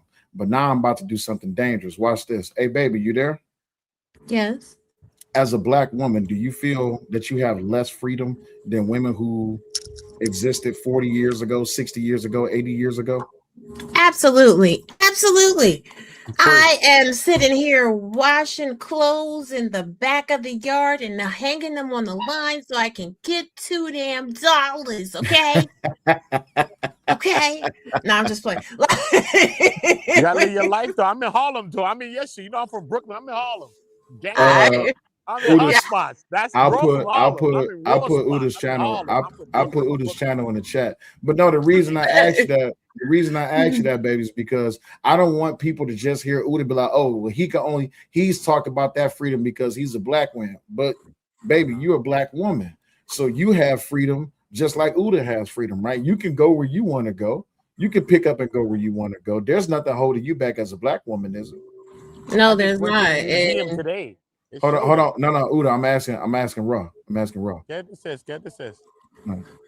Go ahead, baby. Oh, yeah, no, I definitely can do what I want to do. As a matter of fact, I'm in the middle of finishing some little light stuff that I've been doing for, my school and stuff like that and the things that I do. But like, again, it's a mindset. I refuse to be limited. I refuse to be stagnant. I refuse to make excuses so that I could be held back. Hold back who? Hold back your mama. Like, we got things to do. You better get to work. That's what I'm saying. So I think that speaks to a deeper conversation that we should be having, which is that I don't understand why men or women who believe that they being held back, they will find that you have a lot more freedom that your mother, your father, your grandparents, hell, even your great grandparents, they didn't have those freedoms. They couldn't just get in their car and take a couple $100 and just drive wherever the hell they wanted to go. At one point in time, we had segregated bathrooms. Do you understand what I mean by we have way more freedom? It's a mindset, and we get away from this ideal that as black people that we're downtrodden. How the hell is we downtrodden when you have a motherfucker that get paid millions upon millions of dollars for putting a ball in a hoop, but we're entrapped somewhere? I got friends that scamming, sir. They up. This doesn't even matter. Even if you want to think about the less part of life, they up doing the less parts of life. So I just came from the museum. The first time I went to it, the Museum of City of New York. And when I went through there, I showed them. That's my last live I just did today earlier before I covered the thing that I covered with the rent thing. Yep. When I went there, look, they was talking about women and the history of what women, and not only us slavery here. We don't think about slavery in New York and how it was for people here, bro. Yo, people had limitations, bro. They had everything. They had the force against them. Them same police that was created to police us was really against them, for real. These police that we see is against us too in ways, but bro, they're not against us the way they were against us before, right? In the other times, like, but people still pushed forward. People still made a way. People still had something in their minds, right? So don't get limited in your mind. Your mind is everything. Your mind creates future, present, and past, right? So we got to just push forward. Let us be the change. Let us be the new thing that can change something. We got to position every day that we wake up, we got a chance to make our marks on earth and be Malcolms and be Martins and be Sojourner Truths or whoever you think in history. Everybody looks at history and like, you can't be that. I'm gonna be that. I could be that, bro. I look at it like that. We have to look at ourselves like that. We're them. We are them. We can change history and be the person that push it forward. It might take my life, but I could push it forward, and it's okay. When me and Raw went to the we was in Memphis, and we went out there to do the tour. The National Civil Rights Museum. Yeah, the National Civil Rights Museum. I'm gonna be honest with you, bro. In Memphis? Yeah. I'm gonna go there. I never saw it. You never been? Okay, you will love it. Let me give you a fair warning. I'm gonna give you a fair warning. When you get to Martin's hotel room, try your best to keep your emotions in. That's all I'm gonna tell you. Other than that, like when you was in Japan, like I don't want people to think that Uda's just talking. Room 106, bro. Room 106. I don't want people to think that Uda's just talking. I watched this man go to Japan. I studied the room and all that. I know the history. I watched Jesse this man Jackson go to called Japan. him on the phone. Did you know Absolutely. that? I remember the whole history of everything that happened. That's why I didn't jack Jesse like that. Jesse called him before he walked out to smoke a cigarette on that balcony, and it happened to him in room 106, bro. It's pretty fucked up. But yeah, when you see the bus on that been burnt up. Or 106. 106. I believe it was 306. Appreciate you, Queen. 306. It was room 306. I'm sorry. It was room 306. I'm telling you. Want me to pull up some of the pictures? Yeah, pull up some of bro. It's room 306. Pull up some of the pictures from when we went but to. But did you know that he put Jesse Jackson on hold when Jesse called him and put him on hold and walked out to smoke a cigarette and it happened to him? Yeah. That's why I never really jacked Jesse like that. I'm telling you, that's why I didn't jack Jesse. Right. Well, it wasn't just Jesse. It was Al Sharpton too. Fuck him too.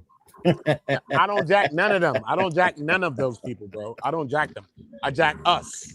So we got to understand that even some of the people that was in a position that was supposed to do the right thing, but everybody from the beginning started out right. Right? We watched everybody start out right and go wrong.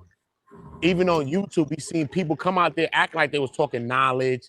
We done seen the Nature Boys thinking this. We done seen the Rashad Jamals. We done seen everybody come forward like they talking something right. Everybody went wrong. What's the difference? Will we go wrong is the question. Will we go wrong? Hey, hold up, Uda. She about to show some pictures from when we went to Memphis. Show your pictures. Pull this down, pull this up. Yeah, that there go the room right there. That's Martin's room right there. Thanks for shit, bro. Facts. Yeah, take it down for a second so I could get to the next picture. Yeah, my sis was on AI at least like 8-9 years ago. She was the first person with AI, and that was ahead of the game. Raw was the first person in my life that was on AI. She was before AI. Let me show you. Let me show you the bus. Look at this. Look at this motherfucker. Man. Mommy look at like. Shit. Don't make it down. Yeah. This is. Oh, what you do? And it's so crazy because the exhibits are so immersive. So they have one of the trucks that they save, right? And they have superimposed over it the news article from the day and like the music too. Because when you first get in there, take it down for a minute, man. When you first, That's dope, sis. Yeah, thank you. When you first get in there, they take you through That's the dope. slave exhibits. That's dope, you know. And we students of history, bro. Hey, you know what I mean? when you hear and, when you I hear mean, the, I don't judge my people. Can bro. you hear me? You know what I mean? Everybody got their own mindsets. Uda, Everybody got me? what they feel. We all got our own trauma. We Is all my mic working? study what we study. We all got our own perception on this thing. You know what I mean? Until we start putting our minds together, that's when we could come to a collective thought. And we got to come to a collective thought. You know what I mean? Separating everybody doesn't help us. You know what I mean? That's history, man. Yeah. That's amazing, man. That's amazing. And this is from I'm gonna go. May God spare my life. I'm gonna go. Because I love history and I want to see it. You know what I'm saying? I had to pull that down. But Uda, what I was saying was this. You can pull it back. You can pull it back. It's I know where I am. Was over there by Steven. Yeah. Anton acting up. Look, you see? This is crazy. And then they got this movie in there that you go see. Like you see, it says next show in 5 minutes because it's a whole damn movie. This shit is crazy as hell. We against each other so much that we'll never get anywhere, bro. But when we start putting our mind together, we're gonna win. You know what I'm saying? They ain't got that revolutionary energy. You know what I'm saying? And the same people that's talking, they ain't outside. Pop out. I don't live in no projects. You dumb, you stupid. I'm in the projects, nigga, in Harlem. I'm from Brooklyn. I'm outside. Fuck, living like I want to live. Can he hear me? We start putting our minds together. The people who sit behind a desk all the time. Can you hear me? I'm outside, bro. I live can my you hear life me? outside. You know what I'm saying? So when we start to understand how great I don't think you can hear me. And how great this thing is for us, trust me, if you believe in the God that I believe in, show up. Show up. I never told nobody change their mind. I created a channel called One Community, coming from the streets. Everybody can you hear me? Everybody did that. Damn near all my friends died or did 30, 40 years in life, bro. This nigga can't hear me. You know what I'm saying? But I just come to YouTube trying to be a gangster. I never even came to talk to people about that type of stuff. I came to bring my people together. That's how I met Raw. I met Raw doing that. I didn't meet Raw being some thug, being some gangster, being some gang member, being no shooter. I never met Raw being that guy. I met these people being who I am. You know what I'm saying? Because we got to push us forward. And this is what it is. So I'm not going to get complacent. I'm not going to get stagnated. I'm not limiting no one's minds. Everybody's going to have their own mental and their own mind on how they think. Until we start putting our mind together, we could come into a collective thought. Big facts. But we're not judging each other. We're so judgmental on each other, but we don't want nobody to judge us. I've done things in my life that you could judge me for, straight. You could judge me for it. That's why I look at Carmelo a little different, because I know that he didn't come from that place that I came from, and I know that he wasn't me. He wasn't me, bro. So when Angry Man said that he's King Von, I had to laugh at that type of stuff. And he said it on Sal's panel. I was like, bro, he's not King Von, bro. You got to stop. Whether he is convicted of an M, and that makes you an emerer. It makes you it. But I don't believe that he was like me. I don't believe that he was like my friends. You know what I'm saying? So maybe I got a different attachment, right? Yeah. But at the end of the day, everybody's going to have their own perceptions in life. We can't judge everybody in life for what they think, right? Everybody got their own perception in life, right? Yeah. It's still RIP to Austin Metcalf, even if his father's a racist, if you think he is. I can't make myself a racist like him because he is that what you think he is, right? But also at the same time, I got to think about it, right? Austin, Jeff Metcalf, he was going through a lot too as well. You know what I'm saying? And he had a gag order on him. He Can never you got a hear chance me? to speak. Imagine Can how you much hear of us me? that you talk to me on YouTube and us on YouTube. Imagine what y'all did to him. Uda, can Were you you hear trying me? to do it to me and I ain't even on that? Y'all Uda, trying to can do you? that to me. Uda, can So you hear me? imagine what this builds up in our minds. I don't think he can hear Imagine me. everything on earth. I don't think he can hear you either. See the whole And scope of everything brother in is life. just going. You know what I'm saying? And I'm not, Can you know what I you mean? You hear gotta me? see the whole scope, bro. But can you hear me though? Uda, can you hear me though? Trust me. Uda, can you hear me? It's crazy. Do you hear me? Yeah, I just gotta look at it. I can't hear you though, Sal. I can't. You gotta fix your phone, bro. Like, look, you can't hear me. Trust me, son. Trust me, bro. Uda, look, I'm gonna call Jeff my Metcalf phone. went through a lot, bro. Call He my did, phone, bro. His son bro. died, bro. This is son bad, died, bro. Hold up. I have a son his age. I'm Son trying died, bro. I'm trying to end the They stream, and I swatted don't his want to be house, rude all to him. types of shit, bro. The same thing that the Anthonys went through, the Metcalfs went through too. They both went through. And I say, shout out to both of their families. On my own. If they don't say that, then you don't understand how I'm thinking. I'm really from it. My friends are dead, bro. This is I'm telling you the amazing. truth, bro. This is amazing. You gotta Uda, look at it for real, bro. This is real life. look at your phone. Okay. No look racist at your ever made me a phone. racist. You know what I'm saying, son? I Look believe in at the your God that I believe in. God phone. and Look Jesus, at bro. your phone. Trust me, bro. Uda, Understand, look bro. at your phone. God damn it. We gotta be better. Let us be better than. If you think that he was what? So easy. And I believe in love. He gonna put me in the back. But here I stand. I wonder why.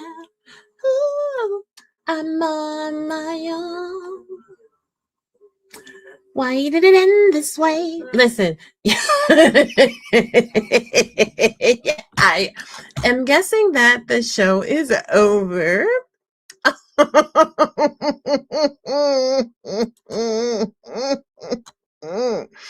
I love you guys so much. I want to thank you guys for coming and all of your support to the show. I don't know if my husband's coming back. Are you back? Yeah, I came back. I got in touch with him. He said he couldn't hear nothing I was saying at all. Oh my God. Hey, Uda was on one, but I appreciate each and every last one. I appreciate each and every last one. Serenaded the audience. Can you said, not hear me now? Yeah, I can hear you. Can you hear me? Mm-hmm. Okay, wait, time out. Yeah, you said you serenaded the audience. Did anybody send a Cash App or a PayPal? Because you ain't about to be up here singing for free now. Mm-hmm. Okay, let me check the Cash App. Let me see right quick because we about to get up out of here. It's time to eat. I'm starving. Hold on. Let me see. I don't see no Cash Apps. No, I don't see no Cash Apps now.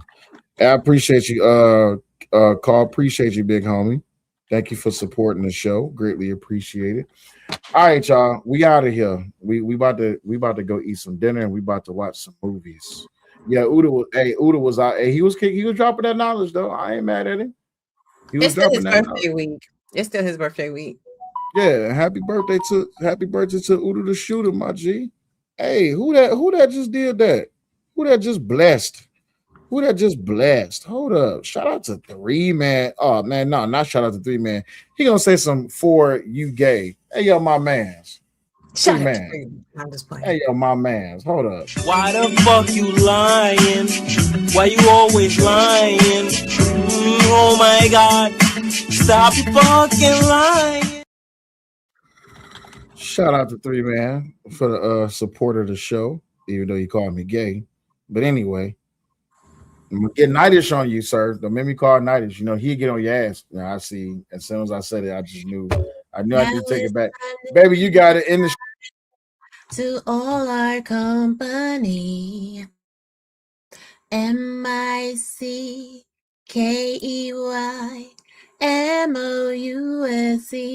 Peace out. Peace out. I'm just playing.